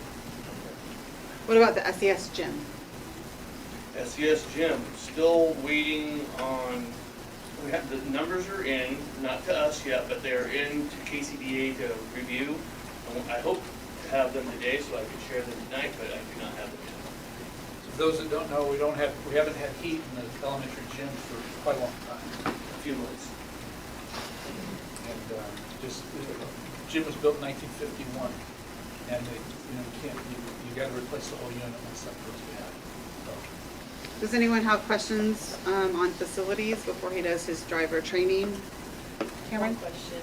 So when for the high school, for our brand new gym floor, do you plan on keeping that middle piece, our middle with our S and R, do you plan on keeping that there till we can kind of keep that at the high school? Because I know that's kind of cool to have that still. So I think that's gonna be up for discussion. I would like to keep both the north and south end where it has Sultan Turks.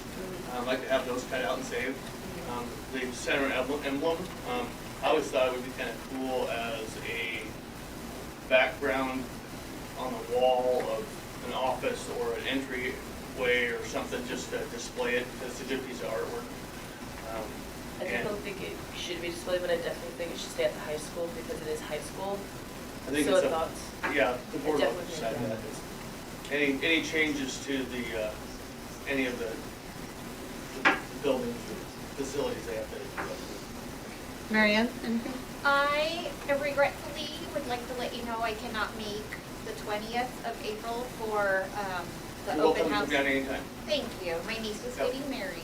We have citizens come through 2 or 3 a week. We give them tour. It'd be nice to get like a lot of people, and then you have less of this to do, so. I think Dan's gonna barbecue. I think he's gonna be cooking here and there. Mike, any comments, questions? No. Isaac? I have none. I will do that. No, I'm good. All right, so you have the First next day. one, the driver training school trip? Correct. So we lost our driver trainer. She resigned. She went on medical leave in October and resigned in December.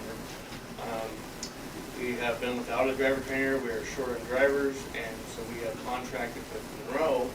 But recently, we have had one of our own drivers step up and volunteer to go to driver trainer school and become our driver trainer so that we can have it in-house again. So that driver trainer school is a 6-day course down in Vancouver at the ESD. And there's a dollar amount attached to that for the course, $1,200, and then plus some hotel. And we all received all this information already, so does anyone have any questions on it? No? Mike? No. Marianne? Okay, with that being said, so you don't have to go into a lot of it, can I get a motion to approve to send SSD staff Lindsay Spear to Vancouver, Washington for the 6-day training to become a driver trainer? Motion for that, somebody? I make a motion. Everyone makes a motion. All in favor? Aye. Opposed? All right, you got it. Anything else? That's it. Okay, thank you. Thank you. Scope of work, McGranahan Architecture. Welcome, Ben. Ben, thank you for sitting through all of this Yeah. so far. Thanks for having A me lot back. tonight. Nice to see everybody again. So to just kind of capture it real quick to remind the board that we, at the end of, Ben worked as a consultant for us leading up to the bond we ran in February. And there was a number of questions that came up about the rendering, different things. And so he sent this list to the board, and we wanted to talk with you directly to make sense of what the right process would be. Important to remind everybody, anything that the board decides on is paid for out of capital facilities funding that is likely impact fees, because it's planning for growth.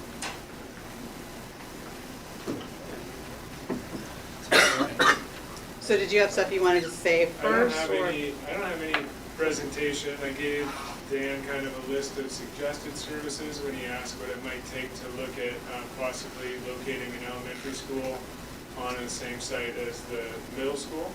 And that is just a suggested list of services. It can obviously be reduced. We did have a request from Dan to look at what might be able to fit under a $30,000 cap. And so I have that list of suggestions if we want to discuss that, or I'm open to discussing whatever questions or comments the board has. I think our main thing when we met was trying to get the price down as low as possible, and instead of say like develop and refine, maybe not the refine, but I'm gonna let Dave, do you want to ask the questions? So, what you did here is great, right? And we'll probably want this at some point in the future, but we haven't got the bond passed yet, right? So we want something that we can give the voters and stuff, but at the same time, we want to be conscious of the money we're spending right now. Yeah, absolutely. And what we really need is this, prospective renderings, right?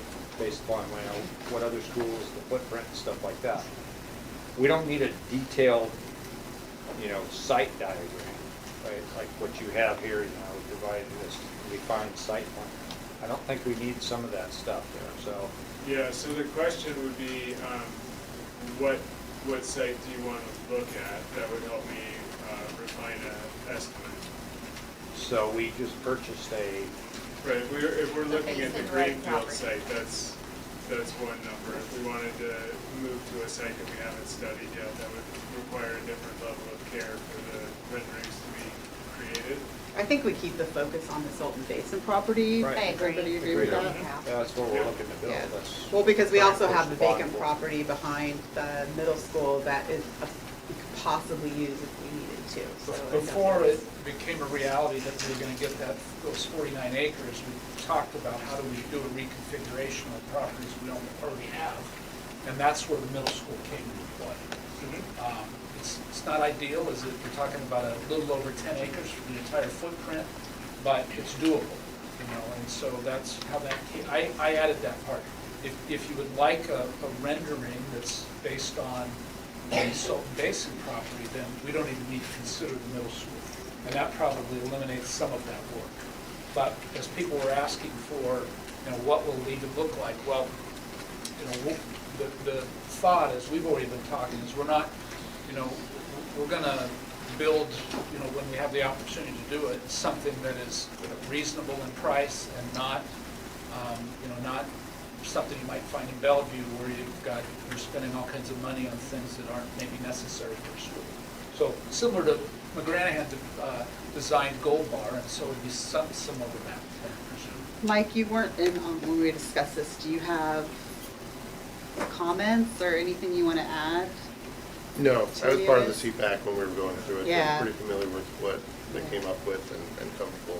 So are you good, are you agree that just like for Salton Basin and not really like the refinement of everything at this point? Yeah. Yeah, 'Cause that's kind of, I think, what we had talked about.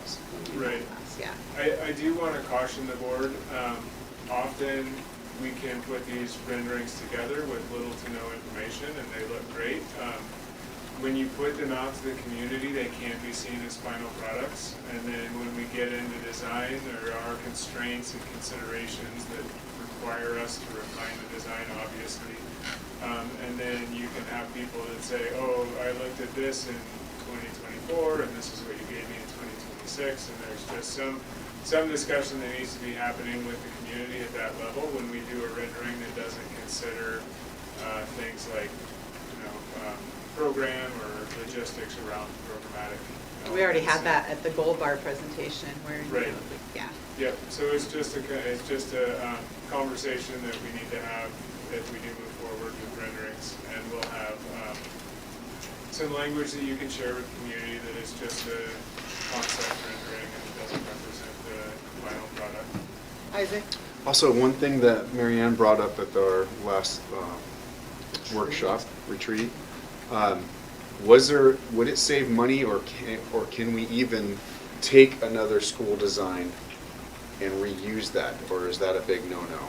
It's often more expensive. There's sort of a continual reintroduction in state legislature to ask for, they're called stock school plans. And the idea is you take a school and you move it to a new site and you just reuse it. Often there are issues around curricula that are differing between schools. There's issue around the community that goes to the school, but primarily there's issues around the civil and site work. Taking a school, say somewhere that is in a flat area and moving it into a hilly area, or taking a school that is in a wooded area and maybe has some configuration that tried to save trees and moving it onto a different site. There can be some inefficiencies and there can be some pretty quickly escalating expenses around trying to create the civil infrastructure that could support that school. It's often the same price or more to reuse stock plans. Really? Okay. You very, very seldomly save money. One of the biggest concerns that I have with stock plans is when I was an architect coming out of school, I worked in Spokane, and they, in the 1960s and 70s, built 13 of the same elementary school around Spokane. My first job out of school was helping to replace all the HVAC because they built them so quickly they didn't realize they were building sick buildings. So they had some detailing that was holding in too much moisture, and then there was growth of mold in the walls. And then by the time they realized that they already had 13 buildings that they had to deal with. So it's there are some pretty significant drawbacks for that. It is a attractive idea, and that's why it keeps coming up often in the legislature, because it seems like it would be a good idea, but when you start to dig into it, there's just some troubling aspects to it. So would that, Ben, take Gold Bar Elementary, for example, and I think the original site design and plan was to have another wing on it, that it's somewhere in the process of getting it past, that wing was removed. But would that count, because we don't, that building, I think, is a phenomenal building. It works, and, other than being too small for what's needed there. But would that same rule that you're talking about hold true for that? No, because that was designed specifically, that extension, that connection, the future addition, was designed as part of the original plan. Now, So we you may could want copy to, that and not run into the problems you're talking about? we would not copy that on a different site. We wouldn't take Gold Bar and put it up on the base of the road. We would have to reevaluate that. And even because of the age of Gold Bar, I would suggest that you would want to reevaluate with your designer what that original assumptions around the addition would be. It might make more sense at this time, based on how you use the building, to change the location of that addition. And it may not. It may make a lot of sense to use where that original addition was anticipated. Yeah, I mean, Gold Bar is a dated school, where, material engineering's just changed phenomenally since that school was built. So we want to take advantage of new technologies and construction of that damn new materials. We do, I agree, but we've got past something. So what do you need from us in order to come up with kind of a minimum? Well, it sounds like I'm getting some clear expectations that the board would like to see what it might cost to put together some renderings for Sultan Basin. If you would also like some renderings or some potential renderings for Gold Bar, we can put together a price for that too. We can split them apart so that you can look at the difference between each one. The renderings are the most expensive part of this list. They do take the most time to generate in-house. And so I can't tell you exactly what it's going to cost off the cuff, but I do have some comparables at the office that I can look up, and I can definitely get you numbers. I can get Dan numbers that he can share with you this week. Okay, does anyone have anything else? Well, so I'd like some, I think, initial just sketch renderings or something like, there's obviously very different architectural types of schools, right? And it'd be good to have, a selection of 3 of those that we can discuss and maybe chat about. And then we kind of pick one that we like, and you can then do all the refining stuff. I mean, it seems like that would be a better process rather than just. But we're not. They have to do 3. That's gonna cost you, because we're not doing. If we do just one and we don't like it. But if we do one, it's just a rendering though, it's not what the school's Right. actually gonna look like, because we have to go through the bid process and stuff, but, I mean, I get what you're saying too, but 3 just sketches, I'm sure. Well, what we could do is I will include in the fee proposal, and we won't do any work until you guys okay it, so I'm not gonna go run off and start spending your money.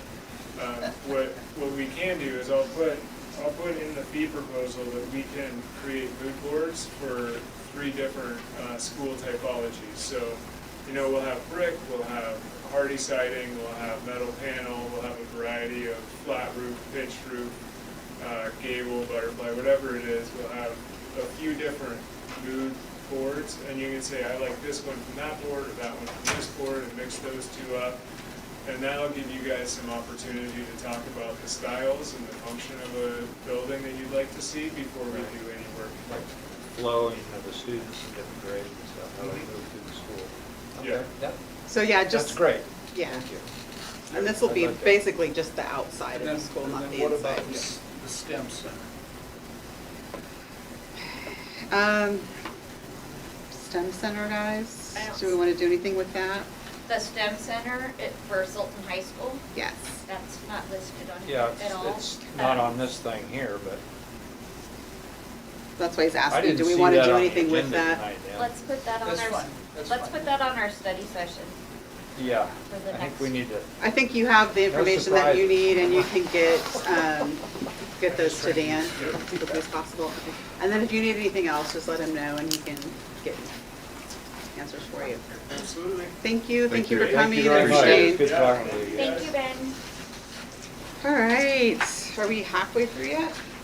Recognition of 2024 TSA competition results. We're only on number 6 of Kim, 21. okay. Some of them. Hello. Thank you for your patient waiting. We need to move all of this stuff to the beginning of the meetings. Yeah, Oh, yeah, we should do that. yeah. I'm the president of the New York TSA at our school.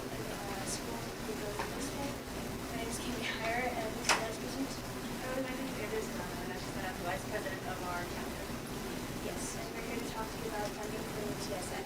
And what exactly is the TSA report? It's the Technology Student Association. Thank you. Go ahead.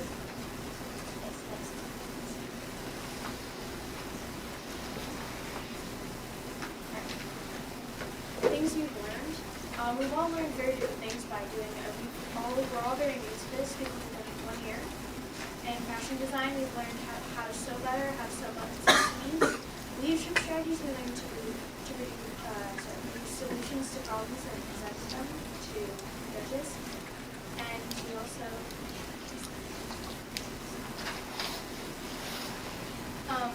I did prepare a speech and I got second place in our state competition. And it taught me how to public speak in front of people and judges, and taught me how to find my voice and like write out stuff. And we also are going to nationals for biotechnology, and I learned that too as well. And it taught us how to solve science problems for our community and just to find solutions using diverse skills with science and technology and such.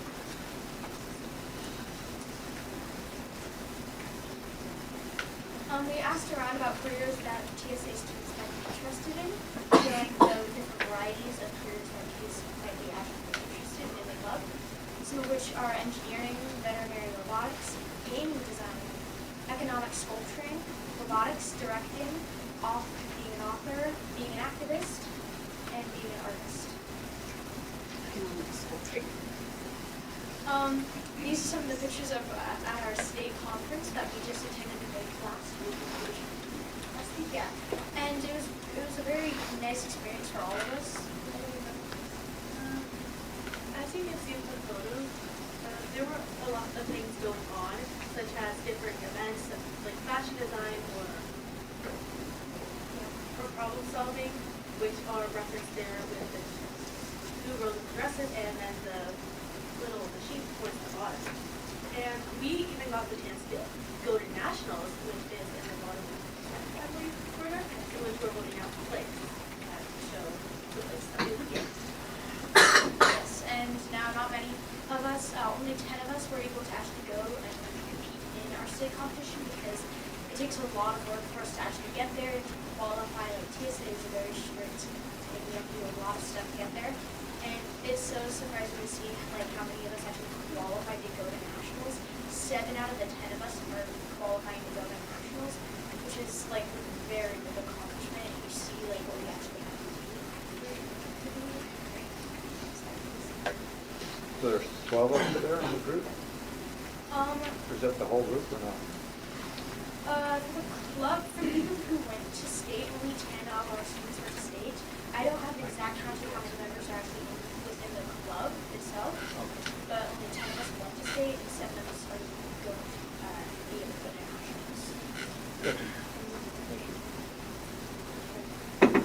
I think it helps in a lot of ways, such as what you just showed you on the screen. For one, there's Leader Tech, which is an event that can help kids get an idea of future jobs that they would like to pursue, whether it's in the STEM field or in another type of creative field. There's also regional, in which it's the first step to go to national or even just to be able to participate in state. This event allows kids to have a chance at doing something bigger or growing in their area of expertise. And then there's state, which is we get to meet other kids from our own state that are competing in the same events that we are. And we are able to participate by either competing or even just going to seminars that help teach us life skills that are very helpful, that we might not be able to get anywhere else.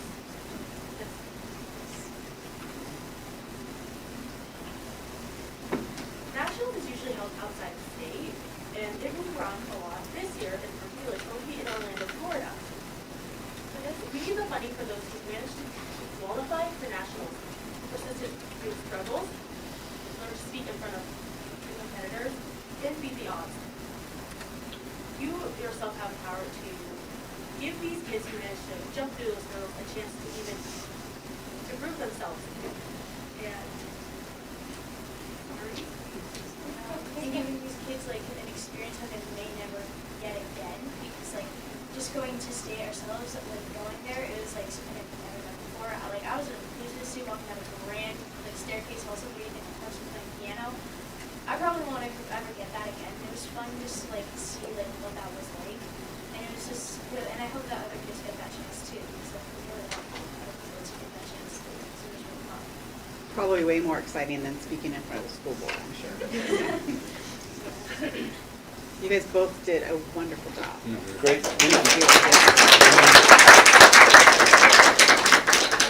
I'd like to provide a little bit additional context as well as a projected budget for them winning nationals. So they talked about what a big accomplishment that they had. Oh, I'm Amber Hoffman. I'm one of the chapter advisors. Sorry, thank you. Thank you. So they competed with 67 middle schools and a total of about 700 middle schoolers. And in the majority of our events, they placed in the top 5 or better, which is huge. It's great. Most of the schools didn't even get anybody up on stage, and they just like dominated. It was amazing to see. So we are extremely proud, and we really love the opportunity for them to take that to the next level and be able to compete at nationals. Like they said, it is in Orlando, Florida this year. And so we put together a projection of what the cost would be, which includes both the registration fees, airfare, and hotel. And as with all like airfare, the earlier you get in, the cheaper it is. So if we're able to get these numbers locked in pretty soon, then it'll be a lot less expensive. For 7 of them to go, the projected cost was about $8,920. When is nationals? June 26th through June 30th, so this year, at the end of the school year. Or after. That includes airfare and hotel? Yep. It doesn't include food. Food is not included in that price, so we would have to work with students to plan for the food and all at the event. In the past, we've done things like go to the grocery store and get all the stuff for breakfast and just have it in our rooms, make it cheaper. They have our state chapter our whole state will go with about 350 kids total from the state. And so they'll have a room where they'll have microwaves and stuff like that available, so we can have snacks and stuff in their room to help offset cost a little bit. It's a huge deal. Nationals is about 8,000 students from all over the country, as well as students from around the world, Japan, Turkey, Germany. So it's a really huge deal, really fun to compete. Our students made it, you had to get third or better at state to qualify for nationals, and so I think we had students qualified in problem solving, prepared speech, biotechnology, and one more. Problem solving, one more. Leadership strategies was our last one, yeah. So they qualified in 4 different events. They also got 3rd place in fashion design, but that does not qualify for nationals at the middle school level, although you can qualify for it at the high school level. So they have something to shoot for as they move into high school. So you'll come back to the next meeting and have a full proposal for cost and everything for us? Dan told us, because this was kind of a quick turnaround, to have them present, just Yeah. to give you a rough idea of what we were looking at and maybe What are the look for timelines, opportunities. dates? So registration needs to be completed by May 15th, and then payment needs to be received by June 7th. How many chaperones? One chaperone. How many kids made it to nationals? 7. So it's 1 per 10 for advisors to go, or chaperones to go typically. I think we could, go ahead. Is there any parent buy-in on I haven't talked to parents, but I've already heard of a couple of parents who want to go along, so it sounds like there might be some. It's definitely a big deal to send your child across the country, Florida for a week, so. And do you guys have a fundraising strategy for a portion of that? They have so many ideas. We're working on it. We can maybe throw that on the study session just to kind of get going. But yeah, come back with all those Yeah, I can ideas put the and full stuff. packet And together like we did for state. And we do really appreciate the support in getting the kids to state, because that was the first big hurdle, like you guys, like they mentioned. They've been working on these projects since October is when they started working on them, and there's like 33 different events, so they picked what they were interested in. You're not allowed as an advisor to help them other than just provide, help them through the process, but you can't do anything. They have to do it all themselves.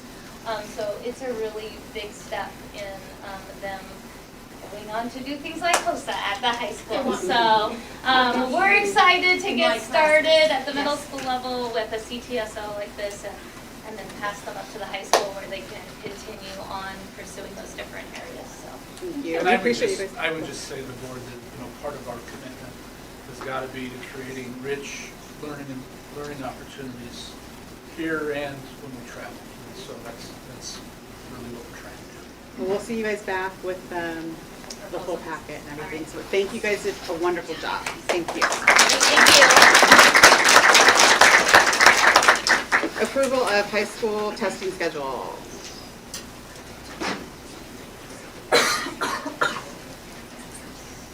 You just need a motion, John? No, not when they have that many people. I know. Thank you. Thank you.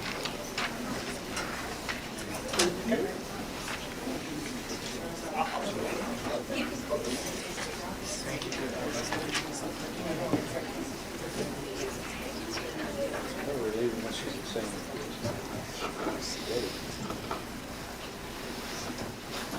Hello. Hi, good evening. Good evening. Good evening, board of directors. I am George Steve. I have I'm Carissa Kelly. Andrea Fuller.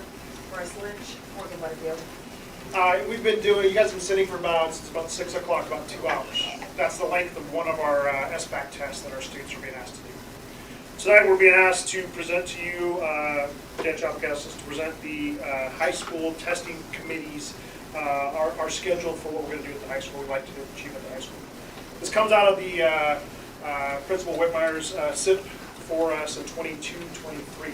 There's 3 committees that were established. The SHS testing committee was one of those.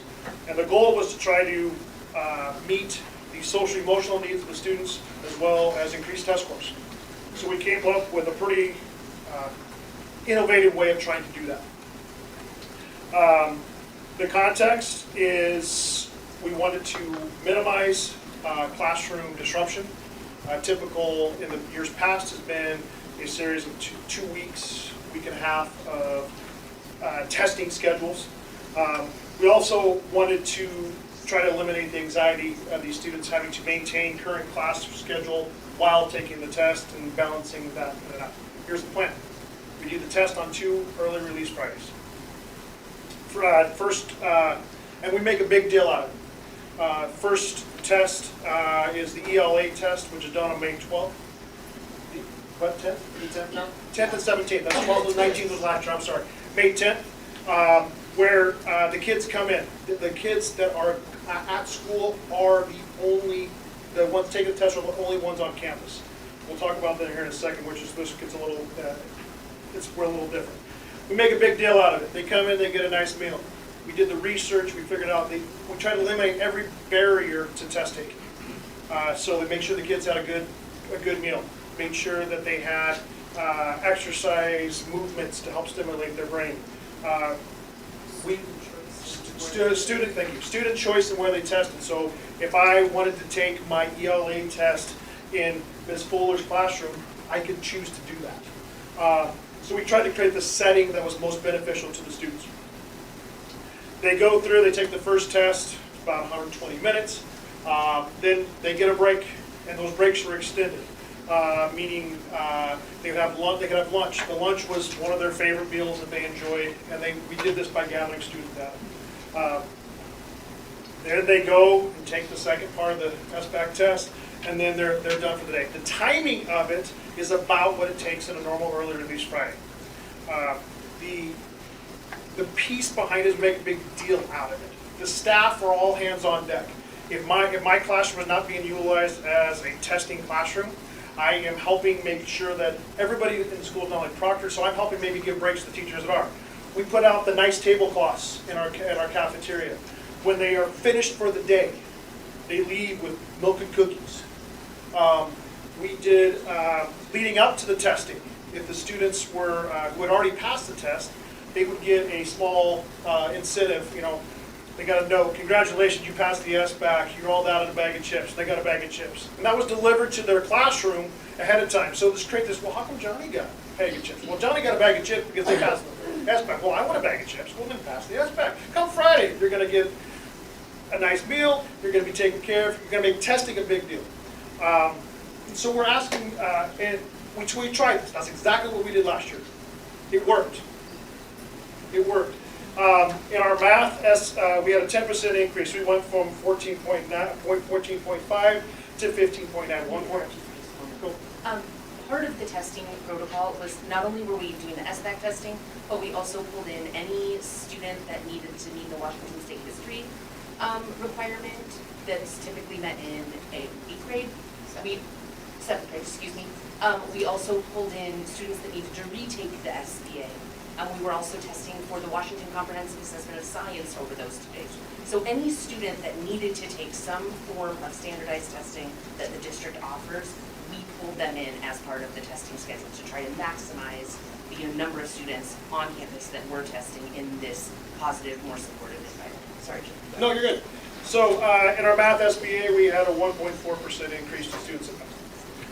In our ELA SBAC, we had went from 47.4 to 58.6. That's an 11.2% increase. In science, we had went from 42.9 to 44.4. Are we there yet? No, we're not. We want to be there, and we want to continue making this a big deal. It is the shortest, quickest, most sequential opportunity for students to graduate from Sultan High School.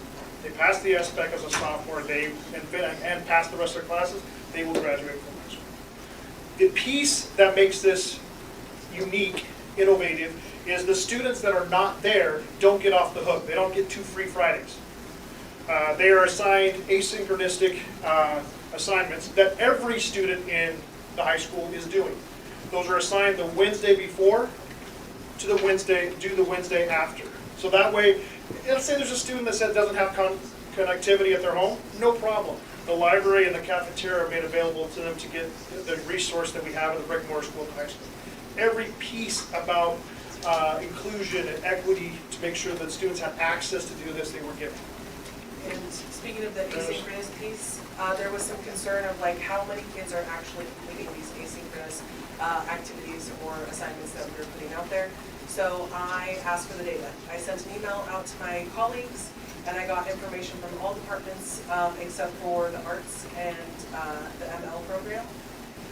But what that data showed me was that 19% of the asynchronous submission rates, okay, like how many kids actually made these submissions, only 19% of those were lower compared to similar non-asynchronous assignments. Okay, 15%, the submission rates were the same. It didn't matter if it was asynchronous or in person. Okay, and then whopping 65% of asynchronous submission rates from those 2 Fridays when we did those testings were higher than a comparable in-person submission. And including this data, one teacher mentioned that she didn't have like a comparable assignment.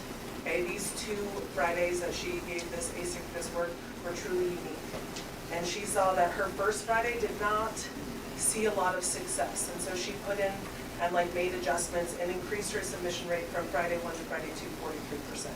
So the teachers are not just like, oh yeah, do these things. Like they're actually looking at this data, making sure that it's meaningful, making sure that the kids are getting it. I think, I'm gonna jump in here, you guys are the experts at this, and not, I can only speak for myself, but not me. So I think you guys have come up with a great plan, and unless anyone has any questions, I think that we should just go ahead and move to do this. Does anybody have questions? Cameron, Marianne, Mike? Great job. Yeah. Isaac?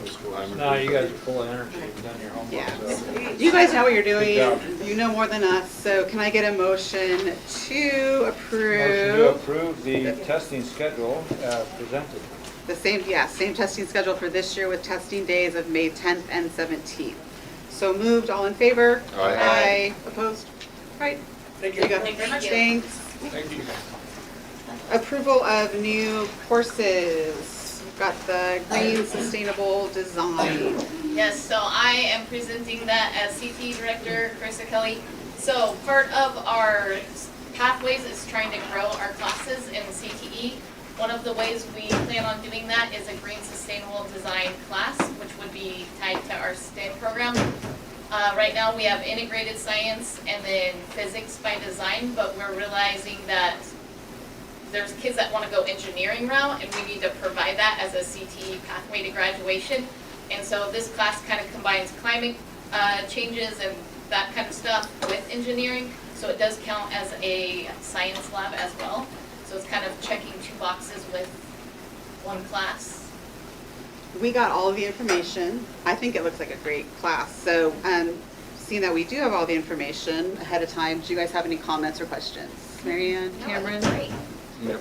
Any questions? Nope. No. Like it. Can I get a motion to approve the Green Sustainable Design CTE class at SHS to add to our STEM pathway? I make a motion to approve. So moved, all in favor? Aye. Opposed? All right. Thank you. There you go.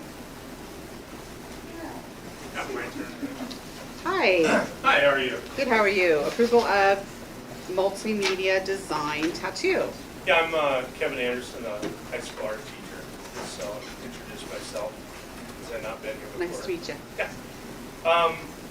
So this course kind of came out of student interest, that I have kids all the time asking, does a tattoo? I, on a personal level, have been through a tattoo apprenticeship, so like I have all the skills and everything necessary to do it. I have a lot of hesitation teaching any students any needle skills. So the idea is just to make it based on, and focus on like cultural history, the anthropology, different people groups who have tattoos, what it means to them, and then having the kids design certain tattoos. But there would be no needle instruction at all. There'd be no, here's how you tattoo your friends. That would be totally out of the window if it went forward. It's mainly just about touching on something that a lot of kids have the interest in. Well, like the other one, we got all the information ahead of time, so do you guys have questions? Cameron? Marianne? I don't have questions, I just have mixed feelings. I'm there too. Yeah. It's different. I saw it, I was like, what? But Mine yeah. is, I have ink, I've lived with tattoo artists and before I got married. Where most tattoos are, I mean, every guy I know that does it is just home sketching it out. But the big answer was, I mean, because I saw also the kids would have to take the blood pathology. Yeah, blood. Yep, or pathogens, there you go. You answered that, I mean, I was wondering, are they gonna start like tattooing on pigskin or what's? Well, But if that's not the case, it's just to draw or learn about the meanings. The initial thought process was like, yeah, let's get practice scans, I'll get a bunch of cheap tattoo guns. And then I kind of started thinking it's only a heartbeat to go from here to. Yeah. So I'm like, no, cut that, because I don't want to risk either my position or the school board or the school district. And it would be a semi-progressive thought anyway, just to have a tattoo design class. So the idea was then let's cut all the needlework. We can talk about all the history and meanings. The bloodborne pathogen thing is just in the discussion of, hey, if you do this, you have to be conscious of people's blood and whatnot. Let's all take the bloodborne pathogen test. So it was kind of a segued into let's do everything but teaching them how to tattoo. But all the design components, everything that leads up to that, including all the business aspects, the costs, the requirements by the state, the medical issues, the cleaning, having conclaves, cleaning all the materials, do you buy, and then we could discuss cost and all that. But I would really avoid anything that would be the key to, hey, we're tattooing each other. Because that's where my mixed feelings, that's where I step back and go, oh, whoa. Because I've had kids in the past buy tattoo guns on Amazon, tattoo. Check out this Chevy thing, and it's all crooked and like messed up. So the idea is like, I'm just looking at the design aspect of it with the business, how like they could take it into like the CTE, into an industry that they might be interested in.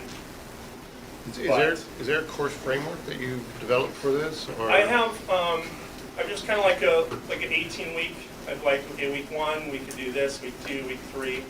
So I haven't formulated that to the nines yet. But without that, I mean, like the green sustainable design, it was pretty laid out. Okay. So without that, I don't feel comfortable as far as making a decision on. No problem. I'm on the, What bothers me about it is it seems like, we're bringing kids up to a line and saying, yeah, we're not crossing that line, but, kids are gonna be kids. They're gonna take this home and they're gonna, take it offline and, we're planting a seed that not all parents are gonna be on board with. And I think it's opening ourselves up to conflict with some parents. And, But they do have to I really respect what you're trying to do and everything, but I guess I have a problem with that, with potential conflict with parents coming down the road and what kids might take and run with it. Chris, is there a pathway for this So not for, multimedia Kevin design? and I have kind of talked, not for so much like drawing, but digital art we've kind of talked about, and we had chatted about what design, I don't remember the name of the multimedia course thing, but we've been looking into that, and obviously I've reached out to some directors, and there's not a framework for specific tattoo, but we've talked about putting it as more of a digital. Is a class like this offered anywhere else that you're aware of? Not tattoo focused, no. Yeah. Not that I know. So maybe take all the comments that you've gotten from us tonight, and then if you want to continue to, put this forward, come back with, more information and everything. I was good with either way. I just wanted to like maybe plant a seed, maybe just understand that the interest is there. But I agree with you as much as I want to meet the students where they want to be. So I just don't trust all of our kids too. Yeah, no problem. You also have the next one, right? Art portfolio? So the next one is I have an art AP class, which is a year-long, where the students sign up for a year's commitment. And what happens is I generally get 6 to 8 kids in the fall. And what happens is they realize, holy moly, I'm going to have to not only work every day in class, but I'm going to have to do a bunch of work at home. And they don't realize the writing component that's involved. And so what happens is when we hit semester, I'll lose almost all of them. Then the second semester, like currently I have 2 kids left, when I started with 8. And it's not necessarily, I think they have in mind that they're going to be able to do what they want. But when I'm running the AP class, we're trying to get them to build a portfolio that they would submit for the AP credit to get the college credit. And that piece is huge. So, and they don't have a lot of studio time in my room outside of the 48 minutes they get each day. So it kind of is it's a real hard, tough one. I've seen these AP courses at other schools, and I'm surprised we don't have it already. Is there? Well, we do there have the AP art. It's just, It is, what I'm okay. proposing is that we drop the AP and just make it independent study semester. So that, because the other problem is if I lose 6 kids at semester, no one can sign into it because it was a year-long class. So if I had independent study, then if the kids weren't interested in working, they can move on, and then I could get kids signed in at the start of second semester. So it just opens a door for more kids to follow their art interest. Because an independent study would be me supplying them with the supplies, giving them all the gateways, like, okay, you want to do this? Okay, cool, let's find the materials, let's find what you want to do. And it allows the kid, if he's interested in 3D work, to do that, or if she wants to paint with professional watercolors versus what we can afford. You know, I can do those things, and I can meet that kid's needs if it's independent study. If it's AP, it's very structured and closed down in its year, and it's a huge time commitment. And So you're wanting to split it so you can add a Right. second semester if kids Right. want to go on. Because as it is, That the sounds like AP good. kids are independently working. Yeah. It's just they don't realize that in order to get the AP credit, it's 10 hours a week at home on their art, plus the class time minimum to be able to hit the mark for college credit. So it's just kind of unrealistic. Right. Well, I see you have So- principal approval, so that, to me, Yeah, so- that's like the biggest thing, So so. this is AP or is it? He is now. It's dropping AP and trying to create 2 independent, like art independent study, which I'm not sure what the exact title So will is at this, the moment. without the AP, will that affect any, like, are the college credits associated No, with sir. the AP? It would drop that ability to get the college credit, but in the 5 years I've done the AP, we've had 2 kids attempt it, and the 2 kids failed the portfolio. So I've had Time to 0% pass the AP. Okay. So I'm just trying to meet the Got it. needs of the How do you children. come up with the maximum enrollment? 12. Because in my mind, that's the Well, what it is they paired my AP class with my modern design class. So I'll have up to 18 kids in modern design. And at the same time, I'll have my AP kids on this side of the room working. So this is only part of the class? Yes, sir. Okay. That explains a Right. big That part. explains a that's lot. missing from here. So in the same class period, I would have, like currently I have 14 modern design kids and 2 AP. But first semester I had 22 modern design and 8 AP. So it was, 30 kids. That was So- the other question, the small amount of enrollment. I don't have a It problem fills with up at this. the Do you guys beginning have and then just- questions, Cameron? Mary Ann? I do. How many courses do you teach per school day? Per school day? My technical preps are drawing, painting, modern design, and AP. But within drawing, I have drawing 1, drawing 2, drawing 3. Within painting, I have painting 1, painting 2, painting 3. And then I also teach SVO. So I have somewhere between 5 and 8 preps per semester. So I'm doing a lot of In art, how many Juggling. students do you currently have between all of your classes? I don't know that number off the top of my head, but I would guess it's in the 120 range, 120-ish. Sure. Mike? The only, is there already, again, I'm going to go back to, I just saw the very first one with the green sustainable design. Is there a course framework that you are working off of for this currently? I mean, just something more in-depth? With the independent study? Yes, with the art portfolio that you're proposing. I'm not aware of a framework, because independent study, the student would tell me what they want to do, and I just need to, I'm not sure of any Is there any more, okay. formal, like, because it's Looking not for more. regimented, because it's independent. But me personally, I would have them wanting a project done at least once a month. That way there's just some kind of progress cycle. It just still seems kind of a rough draft. Right. That's all I'm just saying, it still kind of seems in a rough draft format from what I'm hearing, that's all. So, Aren't you taking what you have and he's just wanting to split it and drop the AP so Yes. you Yeah. get more enrollment? Yeah. Stuff stays the same though, correct? Right. Because AP is independent study. It's just they're no longer trying to build a huge portfolio for college credit. Right. Now they're independent working, and now if I lose some at the semester break, I can easily add kids. Because So- now it's a 6-month semester class versus a 1-year enrollment, Right. and that's what it is. So with that said, being taken from the AP, we're splitting it from a year to semesters. Do we have a motion to approve our portfolio as a new course option for students at SHS? Do we have a motion? All motion. Okay, we have a motion, all for it? Aye. Aye. Aye.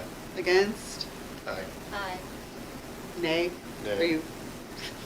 Okay, okay, motion passes with 3-2. Okay, thank you. much. Finally, recognition of 2024 HOSA state outcomes. Good evening, directors. My name is Brandy Barnell, and I teach all the health science classes at Sultan High School. Marianne, I have 5 reps every day. There you go. We are here to talk tonight and to share some really good news, and I do have some of my state participants with me today. We had a phenomenal state competition, and I've got a visual for you here coming up, just so it keeps me on track because I do like to chat. This is now, I believe, our 7th or 8th year with HOSA, and each year, as our health science programs grow, so does the number of students that tend to qualify for state competition. So this year, we had 12 state participants that qualified for state. We had 1 freshman on the team. She was incredible. She's right up there at the top going, ah, when she came out of a competition. So we had some amazing things happen. Go ahead. So I'm not going to read this whole thing to you, but I do, since you are new board members, talk to you a little bit about what HOSA is. HOSA is a national career and technical student-led organization. So you know how we like acronyms. It's a CTSO. Very similar to what you heard from middle schoolers trying to articulate what TSA is. And in career and technical classes, OSPI demands that we align with the CTSO as we build frameworks for our classes, as we plan what we teach them. So it truly is intra-curricular. So it's not just a club. We do have a club, and we use that for fundraising and stuff, but every student who is in a career and technical education course with me in health sciences is a HOSA student. And they can be as involved in competition and that kind of thing as they want to. Or maybe they just want to be involved in things we do at the high school, like blood drives and blood typing days and those kinds of things. Either way, HOSA plays an integral role in helping health science kids find their way. It aligns them with job skills and opportunities that they might have never had before. It allows them to meet with other healthcare professionals. We have had our local health professionals in Sultan and beyond, down Devon Road, totally embrace our programs. And we now have healthcare professionals banging on my door saying, I would love to take a kid for a job shadow. Hey, let's come have them right along with our paramedics. We are doing them regularly now. It's pretty incredible growth. So HOSA chapters in Washington State colleges and high schools and even middle schools. We align with providers in our community and with education organizations and colleges to help kids find their path in healthcare. So HOSA is a big deal. And for people who ask me, what is HOSA? Dan has heard me say this before. HOSA is for healthcare what FFA is for agriculture. But they are really intracurricular. So this year at state, this is our state group. There were 12 kids involved. This This picture was actually taken after we absolutely killed it. So you can see Miss Bailey on the end is still crying. And I noticed as I was looking at this picture that she was the crier of the group. It was really, really amazing. So this was our state team after it was over, and I can't tell you how proud I am. They represented Solton School District amazingly. Go ahead.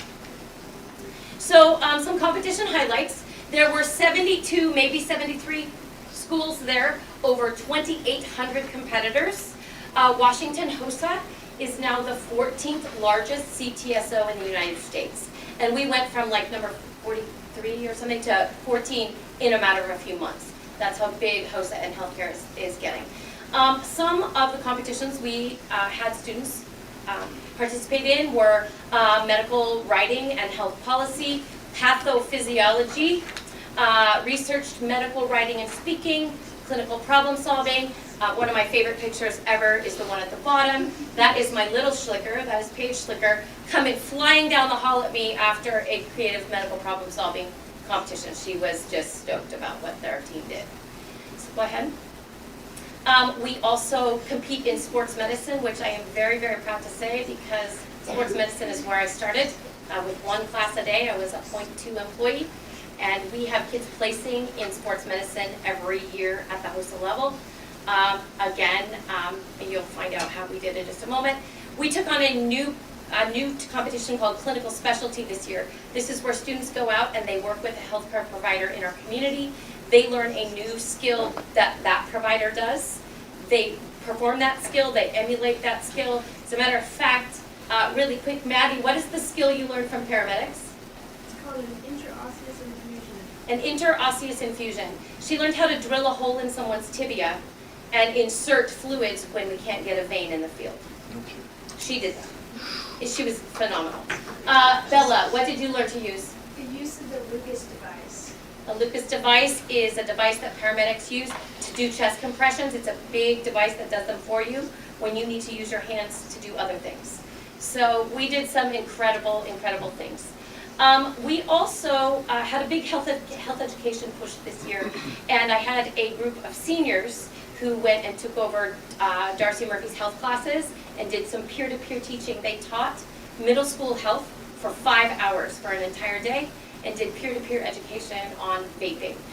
So we presented that data and that information at state. We've also had some really big success in students from Solton High School taking on executive leadership roles at the state level, and you're going to learn more about that really quick. Go ahead. I'm going to talk fast. This year, we watched Miss Maria Vasquez Coria finish her 2-year service, first as the president-elect and the 2023-24 Washington HOSA president this year. She served Washington HOSA well and represented Solton High School in the most eloquent, beautiful, graceful way. It's been really amazing to watch her grow. Go ahead. And this year, as Maria was exiting, our sophomore Bella Webb, Mel, stand up, has been voted by all voting delegates at Washington HOSA as the Region 5 Vice President. So essentially Region 5 is ESD 189. And Bella will be the face of Washington HOSA for all high schools and middle schools that belong to ESD 189. So we are very, very proud of her. Good job, Bella. Okay. Here are some outcomes. This year we took 2nd place in sports medicine. Sophomore Alyssa Shalo, who's not here tonight, she killed it. That competition was huge, and she just nailed it. Clinical specialty, again, that was our new competition. Camden, right here, Camden, took 3rd place in clinical specialty at state. She is currently one of our students who is working as a physical therapy aide with Summit Rehab. She worked closely with Cheryl, one of the PTs there, and learned some specific things that PTs do themselves. Again, emulated that, reported back on it, showed them a video, and she nailed it. I'm very, very proud of her. This is not the first time this young lady has placed at state. She's got an honor roll that I could stretch. In health education, I'm so proud of my group of seniors. Just talking about vaping education and outreach and what we did in our community to serve our 8th graders. They took 4th in state. So ladies who are here from that group, can you stand? I have 3 out of 4 of them here. The 4th one one was Maria Vasquez, the Washington Post president. So she was involved in that competition with Peyton, Grace, and Jackie, my senior superstars. Clinical specialty, my freshman, Avery Schisler, took 5th place in clinical specialty. She's amazing. She job shadowed Invara Pharmacy, pharmacist there. Bella and Maddie both are right here. They took 6th and 8th place in clinical specialty. And then consistently with Sultan High School placing in the top 10, our team of Grace and Peyton, team of 2 in clinical problem solving, placed 10th in state in their division. So super proud of these kids. I will take wins in 7 out of 10 competitions over win in 1 competition any day of the week. Like my cheeks were popping off. I was so excited. Please keep going, there's more. So let's talk about our anatomy competition. Last year, the school helped us a lot. They took the money that our students raised, about 23 grand, and gave us the rest to buy this piece of equipment that you see there. We have it in our classroom, we use it all the time. Last year, I had a team of girls make a national competition. 3 of them are here, will you stand please? And these 3 girls and 1 more took 6th in the nation in anatomy last year. They are amazing. And they adopted the amazing team name, Team Slay, because I think at the board meeting I said they were going to slay. So there you go. Here they are competing over here with their newest member, senior Camden Fajardo. Each team, we broke into 3 teams. We have Team Slay there. In the center, Jackie, your team name is Organized Chaos. Truly Organized Chaos in the center. And on the far side, we have, what's your team name? The Spleen Girls. The Spleen Girls. It's a take on the Mean Girls, but the Spleen Girls. Please stand. All right, awesome. So 2 sophomores, 1 junior, or 2 sophomores, 2 juniors on that team. All right, so 3 teams. That's all my kids. This is what it looks like between rounds. This is what it looks like to do my job. So when I take kids out of to a state competition or even to nationals, if I blink my eyes, they are in the books. I turn around, they are studying. You can see Grace looking at lists of structures. You can see kids with their iPads, and Camden's up there in the corner looking at ligaments that hold the spine together, like between rounds. Go ahead. Here are our outcomes. 2nd place at state are Team Slay. And they took 2nd place by 2 questions. The other team beat us by 2 questions. So this is them in actual action. Go ahead. Next slide.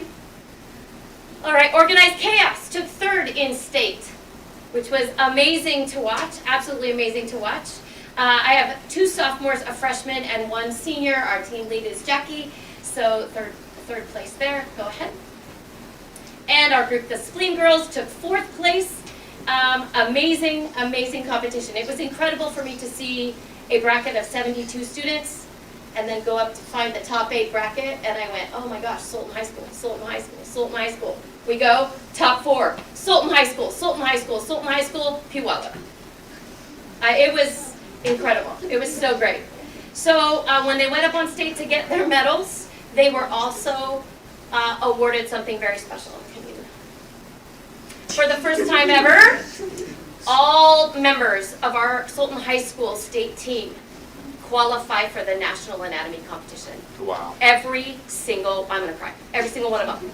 So I got up there and I'm running to the front of this room, and I wish I could have got the video up here for you. And I'm watching them cross the stage, and they're calling Sultan, Sultan, Sultan, and they're calling these girls, and I'm so excited. And in the back of my mind, I'm getting angry with them because they're not making enough noise for their team on the stage. I'm like, why aren't you screaming? Why aren't you screaming? And then I realized my entire team is on the stage. The only people left in that crowd were me and Mike. That's it. They were all up there. And I was crying. Good stuff. So here is Paige Slicker with her golden ticket. She's super excited, but every single one of them qualify. Now, I just want to speak to the growth really quickly. Last year we had 4 students qualify for nationals. We invested in technology that is state of the art, and we went in 6.5 months of use from 4 kids to triple that amount performing at that level. And if that is not student growth in a really high level area, I don't know what is. That's incredible. So thank you for helping us bring that technology to class, and these kids are doing amazing things. They floor me. Like, there was a ligament up there, I'm like, oh my God, I don't even know that one. Bam, they got it. I'm like, okay, all right, sold. What were you gonna say? How many teams placed with this? 4, and we were 2, 3. We were 3 out of 4 of those teams by 2 questions too. Yeah. You know, I remember last year looking at this, Cal High School was first, Yeah, and they probably have 2,200 students. yes they do. They're giant. Yeah, so. So we really made a splash. Sultan really awesome. made a splash. Good for you. I was so thrilled for them and excited for them, and at the back of my mind, all I'm doing is crumbling because I know what our budget looks like right now. So, wait, been working on it. So the National Anatomy Competition is going to be held June 1st at the University of Nevada, Las Vegas this year. It is the same as last year. I did find out today, however, they are not offering out-of-state travel reimbursement. But that's all right. That's okay. Go ahead. So the approximate cost for each student is going to be about $1,500 a student, and when you're looking at 12 qualifying students, that's a giant chunk of change. That's a giant chunk of change. So we're talking round trip airfare, just ground transportation from the airport, the hotel, their meals and incidentals. We know that that is a lot of money, and we are not coming to the board to ask for that money. We are going to raise most of it. Let me show you how. Go ahead. So I was approached by the new Sky Valley Cornhole Association, which is becoming wildly popular, and then immediately supported by my friend over there with the beautiful silver hair, who started off strong as a host and supporter. The Sultan Education Foundation, the 2 organizations have offered to hold a benefit for us. This is going to be a cornhole tournament, a Valley Cornhole tournament, with all kinds of fun stuff going on. That's going to be held April 21st from 10 to 5 at the Startup Event Center, which Debbie and all her amazing graciousness has offered to us for free that day. We will have our teams involved in the fun and the activities and the things going on there. We have lots of ideas for ways to drum up that money. We have the ability to probably serve 132 participants that day in 2 sessions, and probably make almost all the money that we need. My kids are stoked about it. They're very, very excited about it, and they are willing to do that work to get themselves there. We may need a little support, but we definitely aren't going to ask the district for all of it. We're going to try to raise it all. We're going to give opportunities for local businesses to sponsor a team if they choose, and Debbie has offered to handle all of that, so I can continue coaching them to, get to that top. We want to hit higher than 6 this year, and we have some really good chance of doing that. So she's going to handle that for me, and we're going to work together to try to make this happen. But I can't thank Sultan Education Foundation, Sky Valley Cornhole League enough for this opportunity. That being said, what we need now from the board is support. We are going to need some support for you. First of all, we have a board policy that says we cannot accept a donation of anything greater than $500 without board permission. They, and us, but they, are going to raise thousands in a day. Yeah. And I need your permission to accept that donation when it comes in. I need that. We are anticipating greater than $10,000 coming in that day. It's going to be some work, but the math adds up. At the rate that this Cornhole League is becoming crazy busy and lots of people wanting in, and the amount of parents and businesses and people in the community that stand behind these programs, I can't imagine why we can't do that in a full day of cornhole and some fun other stuff. We have some custom cornhole boards that are going to be donated. We're doing a silent auction. The girls are putting together some baskets for a silent auction. We're going to sell very much like a golf tournament, special cheats that players can take advantage of. It would be kind of fun. The other thing I'm asking the district, if you could commit to helping me pay just for ground transportation and meals for the girls, I think we can raise the rest. So that would basically be exactly what we just took to state. It's the same amount of days and the same amount of people to pay for meals and incidentals for them and ground transportation. As soon as we have this fundraiser, we will come back and report back. But again, just as TSA was telling you, if we were gonna try to take kids to nationals, we need to buy that round trip airfare at least a month in advance to be affordable. And so my goal is this fundraiser will be the 21st of April, and those tickets will be purchased by the 30th. And we would be leaving on May 31st. So at our next meeting, we can do whatever, like, action items that you need us to do. Yeah, I just, I really feel like we have a good solid plan and some really amazing community members backing us, but I do need approval to accept that kind of donation. We'll have to do that the next one, because we don't have action item on here, do we? No, but I think you can get around that easy enough, because any given day, somebody could walk through the door and say, hey, I want to donate $1,000 to the baseball team, or whatever it would be. So after this event, we get it right on the first agenda, and it's obviously greater than 500, so you just ask the board to accept the donation then. I think that would, that's what I was thinking too. I Like, think that's what we we've could done get the before. money and then we approved that you got it, so I think there'd be no issues with that. All right, okay. And then what else do you want from us? Just I'm just hoping that the district can support ground transportation and meals for my girls. Now, there will be, we will be asking families to pay in because there is not going to be a travel reimbursement. But to be really honest with you, I know for sure that some of my competitors' families will not be able to do that. So we're trying to cover all our bases there. So yeah, we can do that at the study session as well, if you just put Okay. that in there and then we can vote on that. And forgive me, I don't know when the date of your next study session is. April 8th. It's- Monday that we're back from spring break, that evening. Okay. And if you can't be here, that's fine, Dan can go over it. Do you just so. want me to send you the particulars for an action item? Yep. Okay. And we send out the sort of the preliminary packet on Wednesday, corrections, additions, deletions, whatever, and then by Friday, hopefully to have it finalized. But as you can see, tonight's agenda. Yeah, I know. Room, I got you. So, So, any questions? Students came today because they'd like to, they would like to answer any questions you might have. If you have Cameron, any questions for questions? students? Mary Ann? The flyer cross promote at the open house with the new bus transportation co-op on the 20th for your event the next day on the 21st. Nice. Okay. Yeah. Would you work with Charlie and get her print materials? Debbie and I are meeting next week to come up with some final items. But Mike? anything you'd like to know from these amazing girls? Because they represented. They Yeah, brought that's home the impressive. hardware. You guys should be very proud. And I am, for sure. I think moving forward, we're gonna make sure you guys don't have to wait so long. Students shouldn't have to wait this long for this part of the board. This is crazy. I didn't manage the agenda. That's as well okay. as I could. But thank you for They're waiting. pretty You guys patient. are doing awesome. Yeah, that's awesome.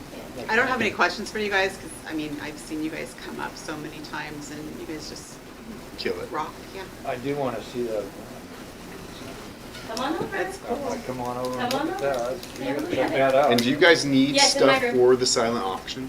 We will take, the answer is always yes. Okay. Yes, we will take anything. The And answer is always yes. where would those things be delivered? Or how would we get it For to right you? now, we could probably take them to Debbie at the chamber offices. Okay, We'll put them aside, awesome. and then we're meeting next week to kind of figure it all out. And what sort of things are you looking for the silent auction? Any idea? Anything. Anything and everything? Anything and everything someone might like to buy. Husbands, wives? Husbands, wives, yeah, right. Kids? No, I mean, we were thinking like, gift baskets, they were thinking about, each team was thinking about doing a themed gift basket. Coffee, local restaurants, car stuff, Yeah. all the things that we love to buy on a daily basis in one big thing, It could be services, donation of services. Well, we'll see what we can do. Yeah. We appreciate it. Thank Thank you you. guys for coming and staying. Great job, you guys. Yeah, You very guys great can run job. out the door now. Okay, acknowledgement of donation from Assistance League of Everett. Can we just acknowledge this? Yeah, just, I have a question. Go ahead. On the form, it says, please accept the described gift donation offered by Assistant League, to be deposited in general fund is checked in the amount of, it says 30,000, but then in, for the purpose or behalf, it says student needs via goods in lieu of cash. so here's how that works. Yes, please. They don't send us a check for 30,000. What we did is we took the amount and broke it down by building proportional to size. Gave them an interactive spreadsheet, clarified what they meant by student supplies, and so it'd be things that actually students can use right now. Calculators, could be books, could be any of those kinds of things. So we distributed them to the principals, and they are working with however they're doing it, the staff to do it. The money was generated from the Snohomish County Women's Group Club. I don't know exactly Yes, the how that all Students worked. League of Everett. They were aware of the hard work that our counselors have put in to try to get kids connected to Operation School Bell and various things. They were aware of they called it a levy, but the bond failure, and they do this once a year for a school district. And this year they picked Sultan. Nice. Does that answer your question? Yes, but it's not, I just was clarifying. The form is, It was not $30,000 in cash in the general fund. Yeah, the terms of the gift was that it could not be given as cash. It had to we be didn't know given that right up front. as In kind, goods in kind. Anyone else? Mike, Isaac? Okay, we acknowledge it, thank you. Community meetings. So we have had community meetings in the past and want to set up an opportunity to offer those again at a few different locations. Usually it would be myself and one board member, or myself or two board members. Sometimes we picked a topic to address that the community can come and ask questions. Or we don't have a topic and we can show up and people can ask us whatever they want. There seems to, there's a lot of desire to gather information, or sometimes people will go to social media and ask a question rather than ask it to us. And so we want to make ourselves available to address things that might come up, and I can't, it's hard to say what it might be. Could I'm be a looking forward curriculum to it, question. Yeah, could be a facilities question, could be a million different things. Do we have a date for our first one? I have not set it, so, but we can do that. So Kiss the Sky Books, Tuesdays or Thursdays. I have suggested that we maybe think of one maybe around 6 p.m. and then another one maybe midday, kind of a deal. Hopefully we can address different schedules and things. And this isn't the first effort to try to do these things. But we need to continue to try to find ways to make ourselves available to answer questions and meet people's needs. This Thursday is Healthy Youth Survey and then spring break, so what about Thursday the 11th? Thursday the 11th we can do. I can go, who else would like to go? One more board member. Thursday the 11th. Yeah. I will not. Don't all jump in at once. I'm coming back late Wednesday night from my trip. That, It'll be me, and then we'll see who else we can drag April into there. 11th? Yeah. at what time? 6. I probably can make that work, as long as it's 6. If not, we'll drag Cameron there.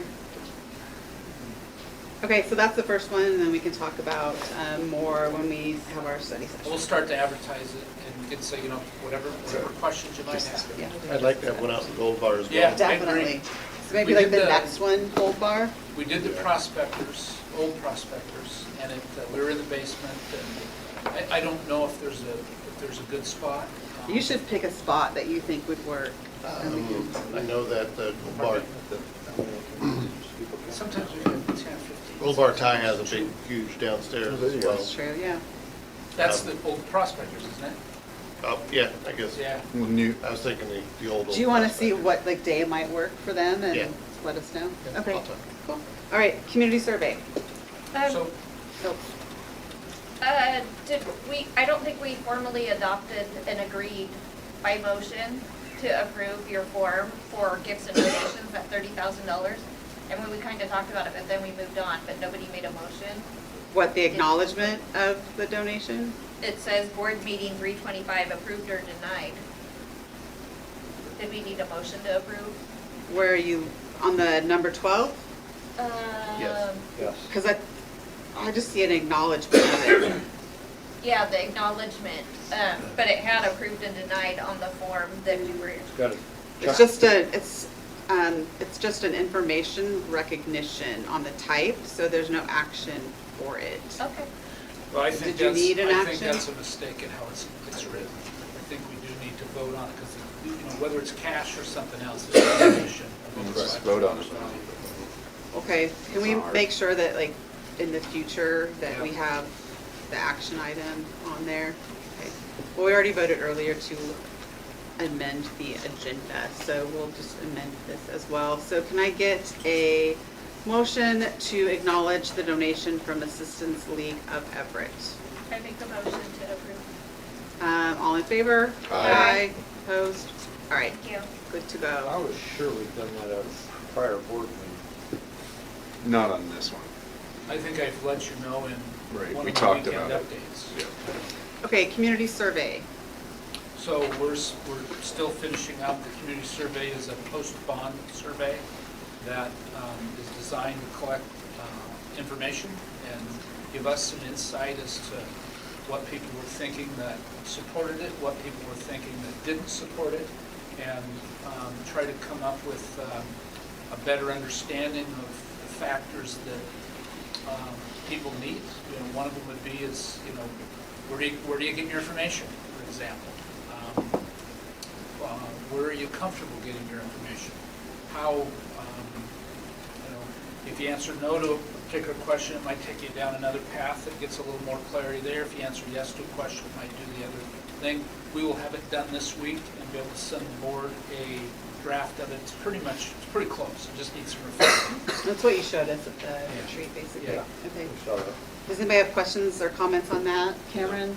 No. Marianne? Are we gonna have the community meetings and the community survey information be extended to the bond committee and the CPAC committee? What? Yeah, oh yeah.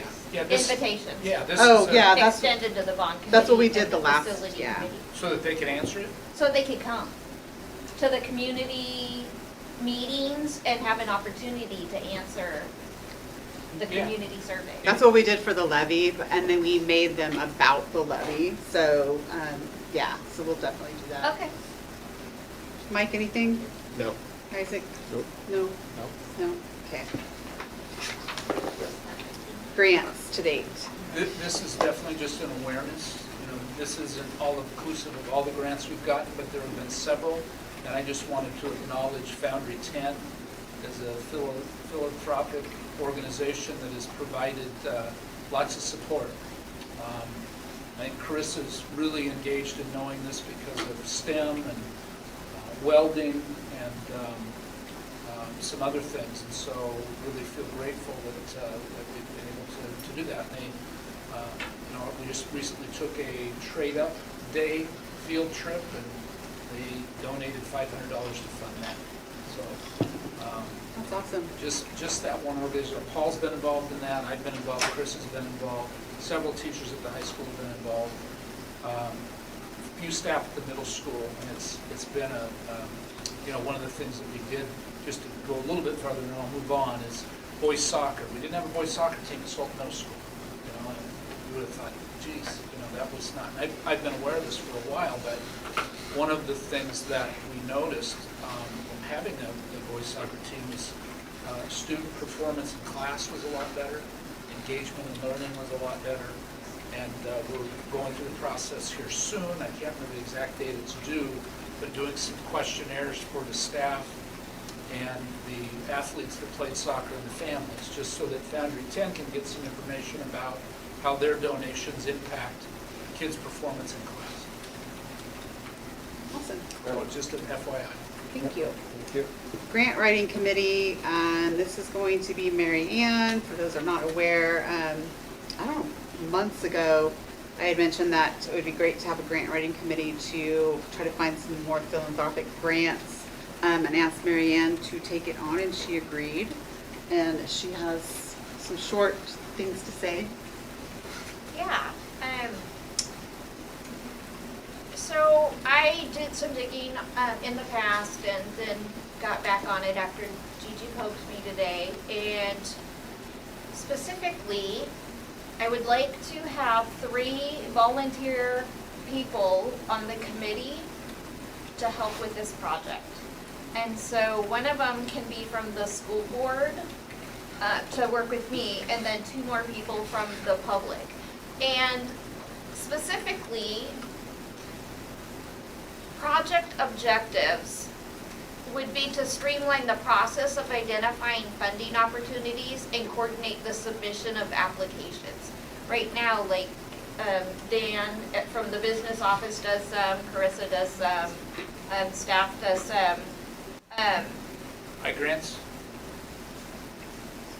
That wasn't a specific. That was one of the things that I wanted more direction on that.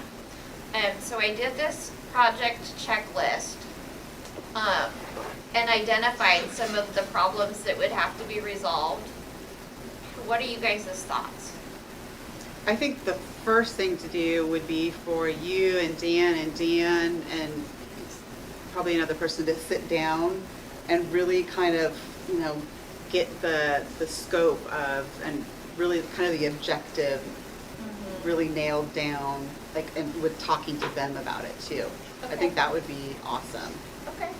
Can you guys get that set up? Absolutely, we can set up a meeting this week. Yeah, and then my only suggestion would be like, parents or whoever you want to do, and then if you can get like some employee that can get maybe voluntold to do it, that would be great. Mike, anything to add? No, just from a board standpoint, do we want to have 2 board members on there? I think the more that we can involve community and have less of us on it might go over like that. better, but. I think one board member, and then maybe an employee, and then just community members that aren't necessarily tied to the school. Parents would be great. Isaac? No, I'm good. Dave? Okay. All right, so yeah, the 3 of you guys, and then whoever else you want, and one of us could be in there too with it to come up with the scope and the objective. That's fine, and then kind of go from there. You good with that? Yeah. Thank you for taking the time to do this, and thank you for saying yes when I asked you to do it. Thank you. Awesome. Okay. Second read of policy 5222, job sharing staff members. Dan, don't say a word. Does anybody have any questions that you read through this? Cameron, Mary Ann, Mike? Section under section E, first sentence, employees sharing a position, sign a job sharing, then I think we need to put contract in there. Section. You don't know what you're signing. Typo? Yeah, Yeah. just add contract, that's all I have. Kayla, you got that? Isaac? Yep. Dave? Looks good. I have nothing. Okay, do you need to say anything, Dan? Can we just move No, on I without you? think, this doesn't come up as much as it once did. This used to be a pretty common practice, but I think we typically work with the SEA on these things. Do people sign those? How does that work? We usually had some language around like sharing the PD days and things like that, so it didn't end up. I don't remember like one a for 55, several years, 55 honestly. kind of thing. Yeah. But yeah, I don't think we've had people do it in. It's been 10 years, I was gonna say at least 5 years. Okay, so then I just need a motion to approve second read of policy 5222, job sharing staff members. Motion to approve? Motion, all in favor? Aye. Opposed, no. Okay. Second read of policy 5240, evaluation of staff. Everybody got this and read this. Does anyone have questions? Cameron, Mary Ann, Mike? The only question on here is, it refers back in the RCW that you'll have something approved from the school board as far as the criteria of evaluation, so. So we've adopted the cell which was Okay. adopted back in 13 or 14. Okay. So I presume that's what they're referring to there, All right. criteria that are within that. And that was part of the negotiated process that I think is covered. But if somebody has a different understanding than me than what they're talking about here, I don't know what that would be. It's got to be that. Okay. Does that answer your question? Sort of? Sort The of. criteria is laid out in the cell evaluation Yeah. thing. So We, I think it just states that the board has to approve that. yeah, you can have one Part of of three, or a district can have their own. Yeah. But having your own is really troublesome in trying to develop it. So when we went through this process, gosh, it's been 10 years probably now, there was Danielson, Marzano, and DeSalle. And so district picked from one of those three. I think there was a couple that did their own. We picked Cell, and there's trainings around it. Every time we hire a new administrator, they've got to go through a series of trainings. Perfect. Teachers So it's do already done. some of that work. Because otherwise, we could approve it with clarification if you want to do that. No, but I'm you're fine. good. Okay, As Isaac? long as it's non-diff. Dave? No, good. Okay, can I get a motion, getting late, a motion for approval of second read of policy 5240, evaluation of staff? Motion to approve. Give that to Isaac. All in favor? Aye. Opposed? All right. We weren't gonna read it as, the way it said this, the second reading of the policy. What? I was fearful we were gonna have to read it. Oh, no. The second read is for, Oh, we yeah. read it. I already and then- read yeah. it, yeah. Yeah. So that's why it's good to get Oh, your yeah. packets ahead of time and look through, Yep. read them. Got it. First read of proposed policy 2302, instructional use of films, videos, internet-based materials for adoption. And no one is still clapping for me. Paul? I didn't have my laughing earlier, so I'm good with that. So, thank you, directors.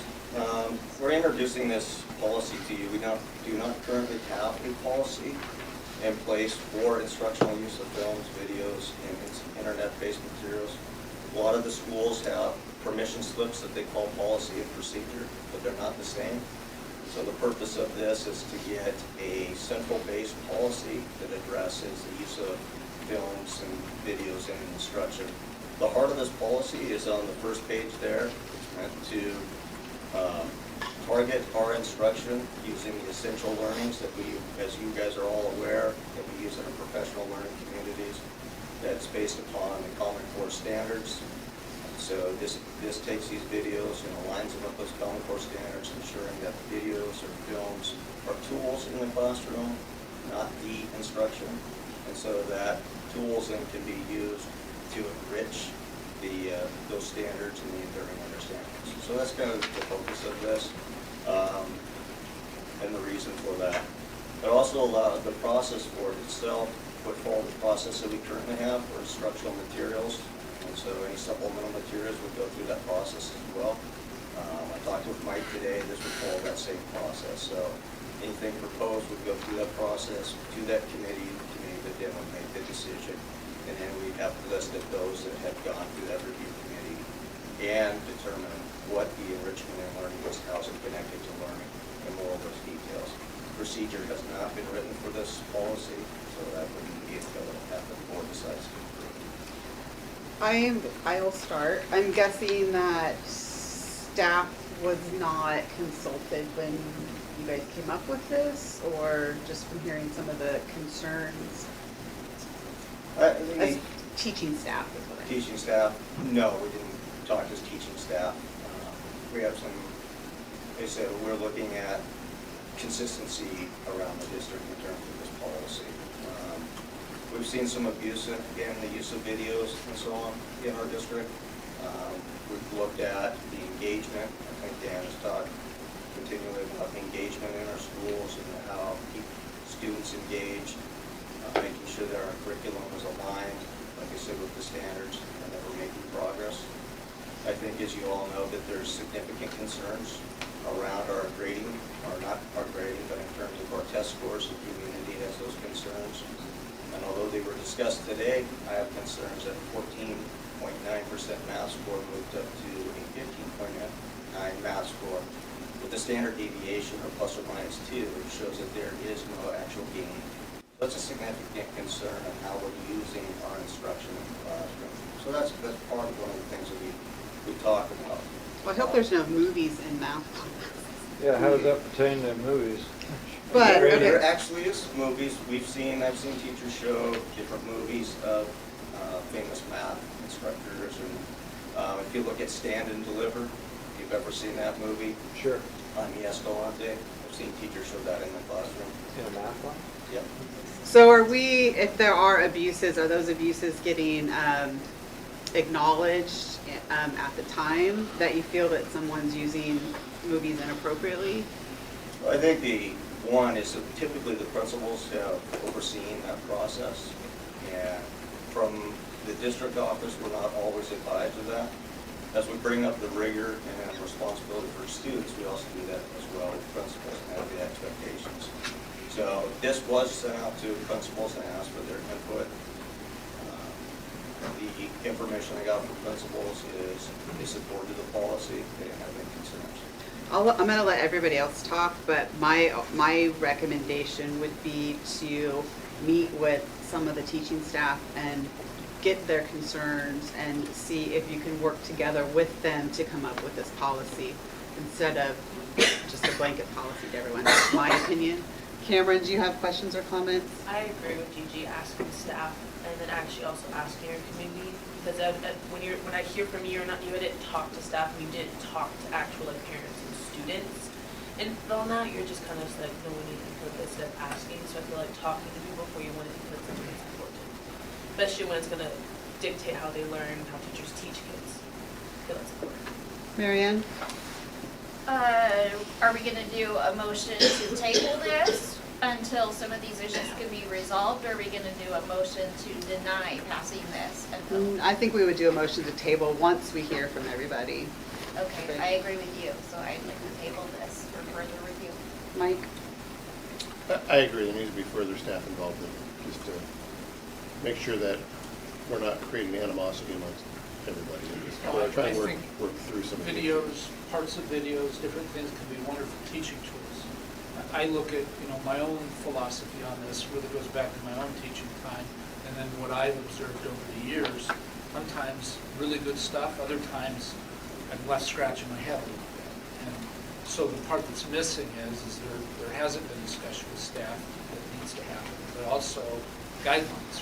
What is it? Just because there's a form in a school that says you've got to inform somebody of an R-rated movie, I think we need a little clearer guidelines. I think guidelines are great. I think that just, and I will say just from personal, because I asked my child about this, and he was like, well, we watch things that, are related to what we're learning, or, once in a while, like grade school, where they get, to watch something because just it's fun, or they were good, or something, like that. So, Isaac?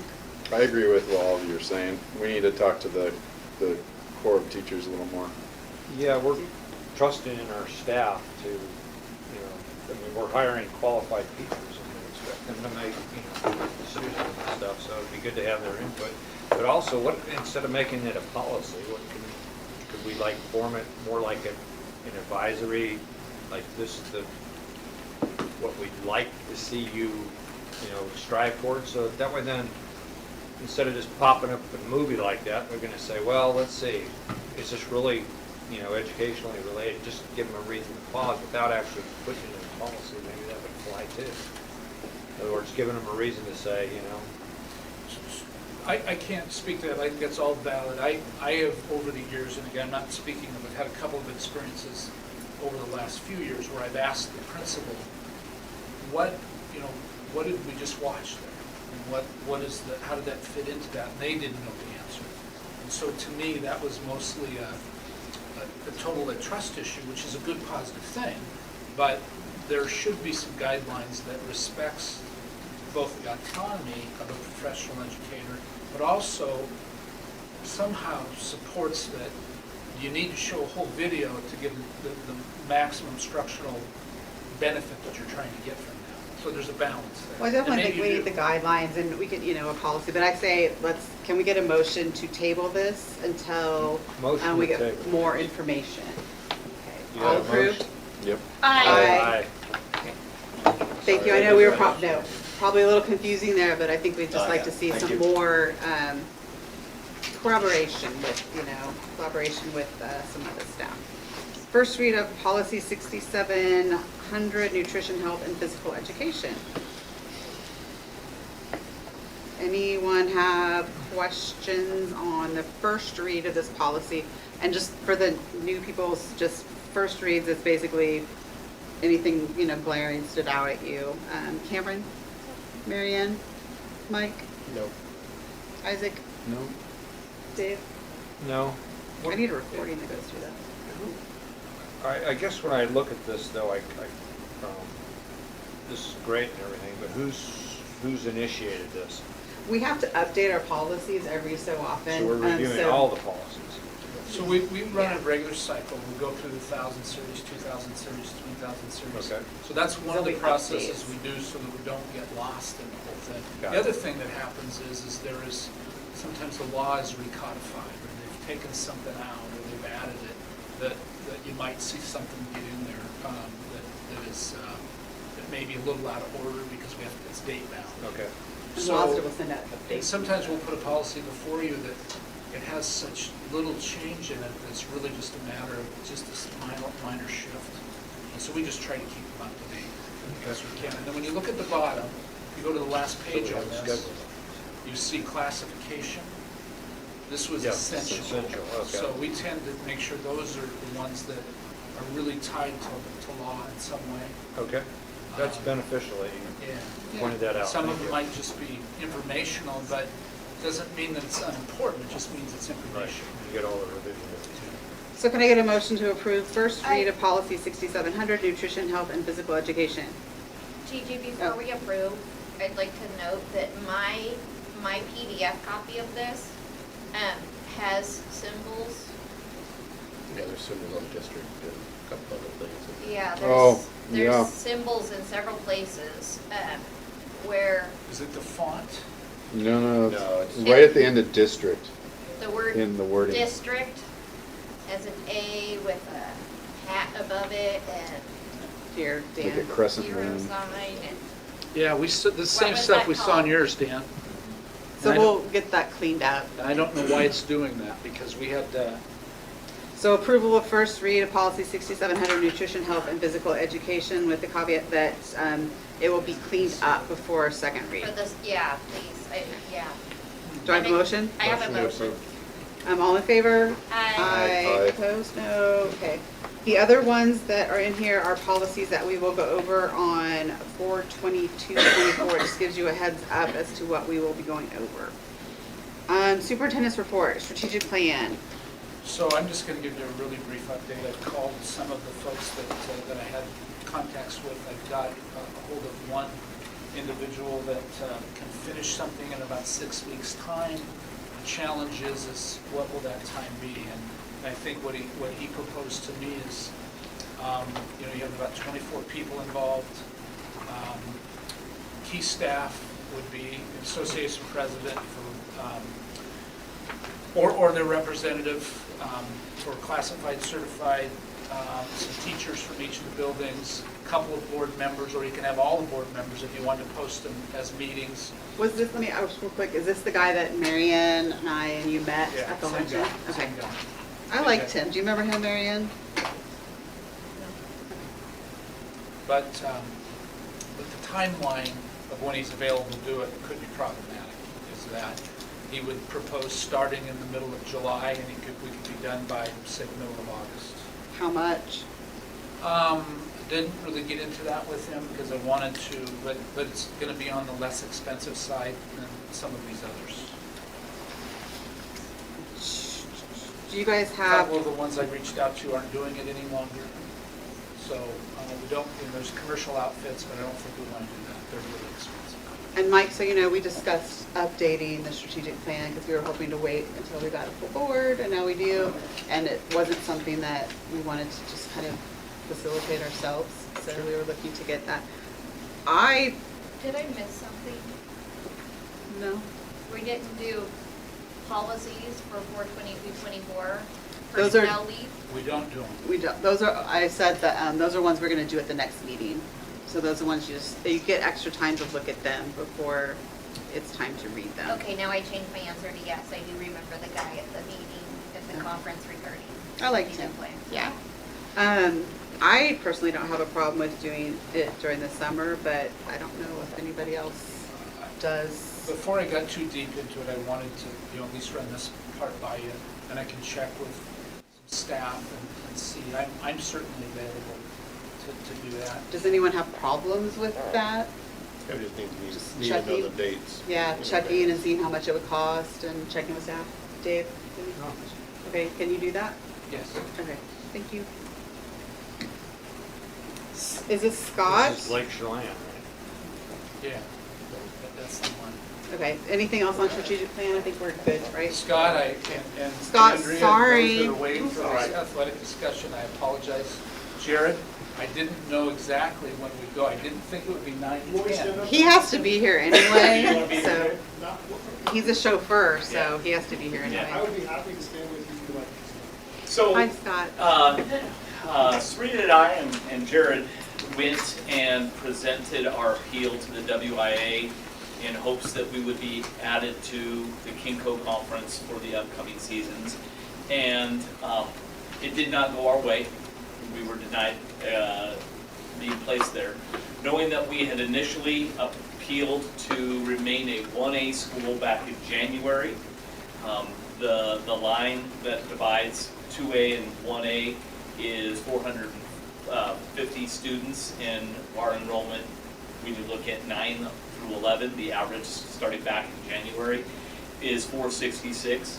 The one thing that was really different We're 16 was kids over. 16 kids over, which to defend the WIA, there have been previous schools that we compete with a lot, Coopville and Granite Falls, that had been closer to that line and were also denied at different times.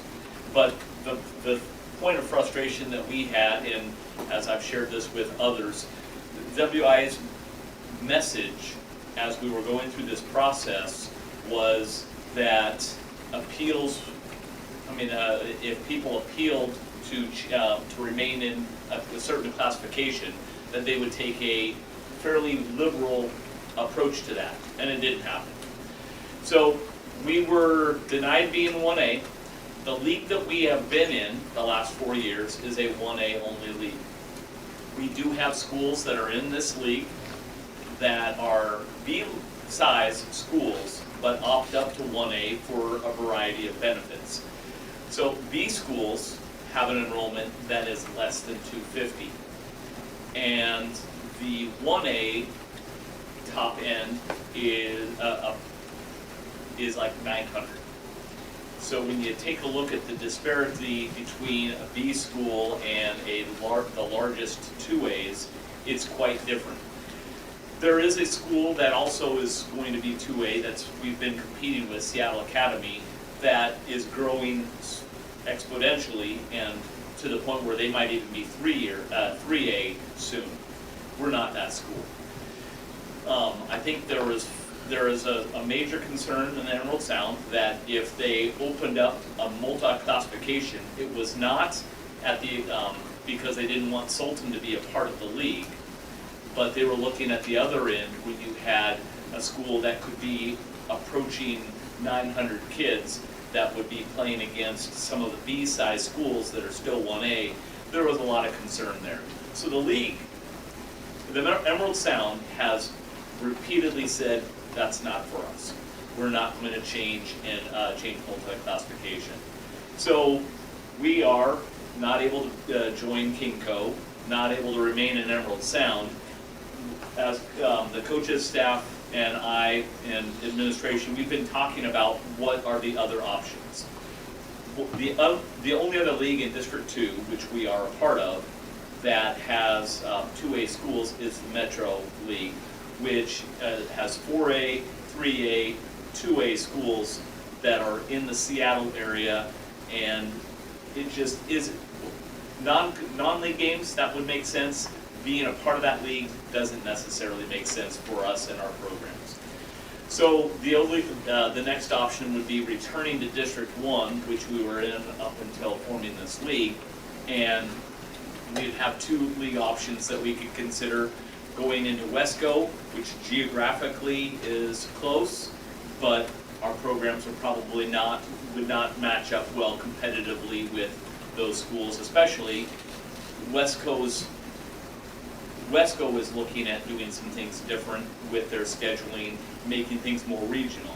So that could put Sultan, if we were in Wesco, playing Glacier Peak, Stanwood, Monroe.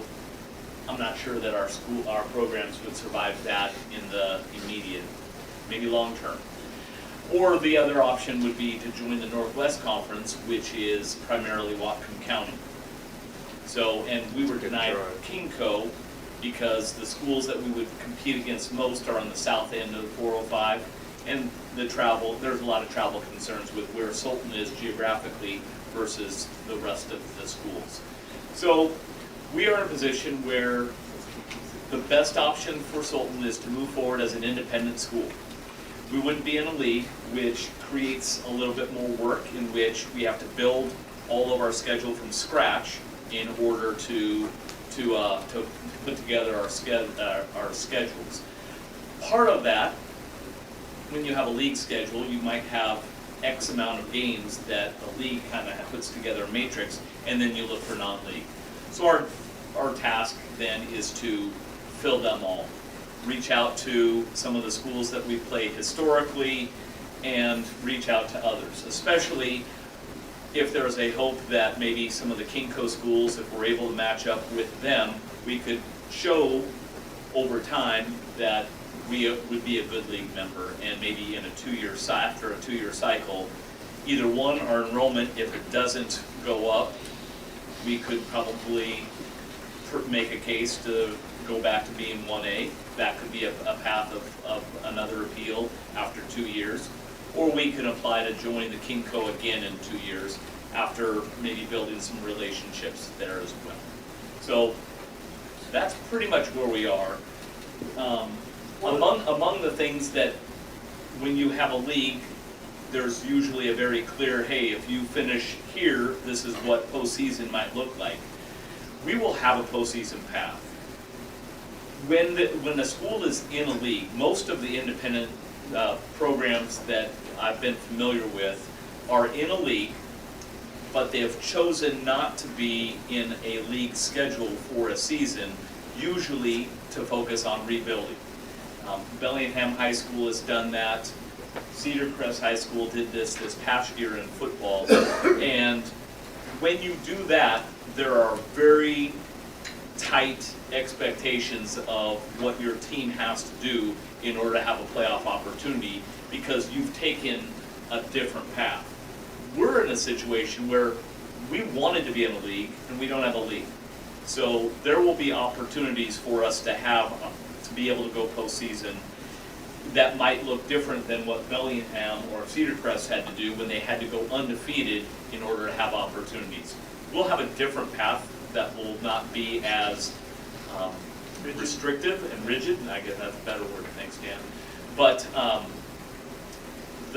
since we are a District 2 school, we have 2 leagues that have 2A schools, KingCo and Metro, and they will be going through a discussion piece on setting up postseason expectations, and we will be a part of that process. So,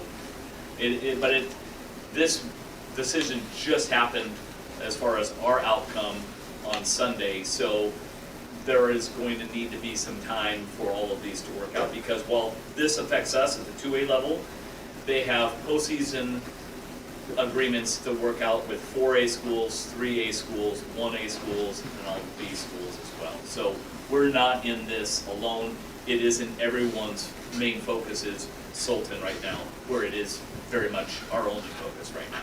So the board's aware, one of the factors that became very obvious is when KingCo's part of their denial was a geographic location of our facilities. Well, we couldn't figure out why that was an issue, and so we asked for some probing questions. They said they are a profit-sharing league. Can you you read between the lines on that, that basically says that they were concerned that their fan base would not travel well to Sultan, and therefore there might be some, so it became a money conversation. That's just fact, that's just real, that's not accusing whatever. We also found out that Kinko unanimously voted not to include us, 24-0. Significant. No kidding. So those were some pieces that made it very impactful. One of the many hats I wear, this is coach's union hat. From a coach's perspective, we want to do what's best for Sultan. And presenting to the board, one of the requests I would have as a coach's union president is that the board consider be willing to help us fight. Seattle Academy was denied Metro League initially. They brought attorneys and they brought powerhouses to the meeting, and they were now all of a sudden Metro League was now required to take Seattle Academy. Sultan went in good faith, did not bring attorneys. Sultan went in good faith. Scott and Serena did a lot of work to make this happen. The meeting that we were at, though, was the other way around. Seattle Academy was put in Metro, and it was Metro that brought attorneys to try to deny Seattle Academy from being in the league. But the WI, for geographic reasons, said Seattle Academy, which is right on Capitol Hill, they're a It's Metro perfect, school. right? They are a Metro school, and So yeah. the WIA put them in there? Yes. They approved the District 2 board decision to put them in there. When Seattle Academy initially applied, they were denied by Metro. They went to the next step, which was to go to District 2. District 2 looked at all of the information, saw where they were, and said they belong in Metro. And then it got appealed up to the WIA, so Seattle Academy was in Metro. Metro was appealing to not have them, and the WIA denied Metro's appeal to not accept Seattle Academy, so they're in. I guess the learning situation of all this is local control is important only in some situations. Right. That's kind of the yeah. What about getting the media involved in that? Like, hey, we're this poor little school district out here. To take the positive at this point in time, the best thing for us to do is to build the relationships with the schools that we want to compete with down the road. And hopefully be attractive members of that league. So is there any action that we need to take, or is this purely So it's really to make information? everybody This is aware of very, what's very, going on. and then really honestly, Scott has done a phenomenal job of going forward to help mitigate this. This has been a mess. So Scott is working, and he's doing this role until June 30th, at which time he has resigned as AD. So thank you for your service. But working on getting the schedule set up. Yeah, you fix that before you leave. This creates a ton of work for Scott. Yeah. So question, where's Granite Falls? Granite Falls is still a 1A school, and so is South Whitman, so they're still a part of the The Emerald Sound reason why Conference. Granite Falls is, when you look at the overall district enrollment, about 2,300, is because they have a alternative school that's got about 200 kids. Okay. So it doesn't count in their 9 through 11 deal. It's to me, it was disappointing that we didn't have more of an advocate for the WIAA. I was just surprised. You know, I talked to them about the appeal process. Well, what about this one? What about that? It all seemed to be a little different, you know? But from their argument is there was reasons why things worked out the way they did. But I just didn't realize if somebody wants to say, no, see you later, go figure it out, they can't, you know? That's too bad. Thank you. There is an amendment that is on the list of amendments that will be decided in the next month or so that would require schools to be in a league. If that passes, in 2 years, we can't be independent. There'll have to be some place for us. But then that does drive the WIA to be able, because right now, two reasons why we were denied. Reason number one was, as they said, when they saw the Seattle Academy is a Metro school because of their location.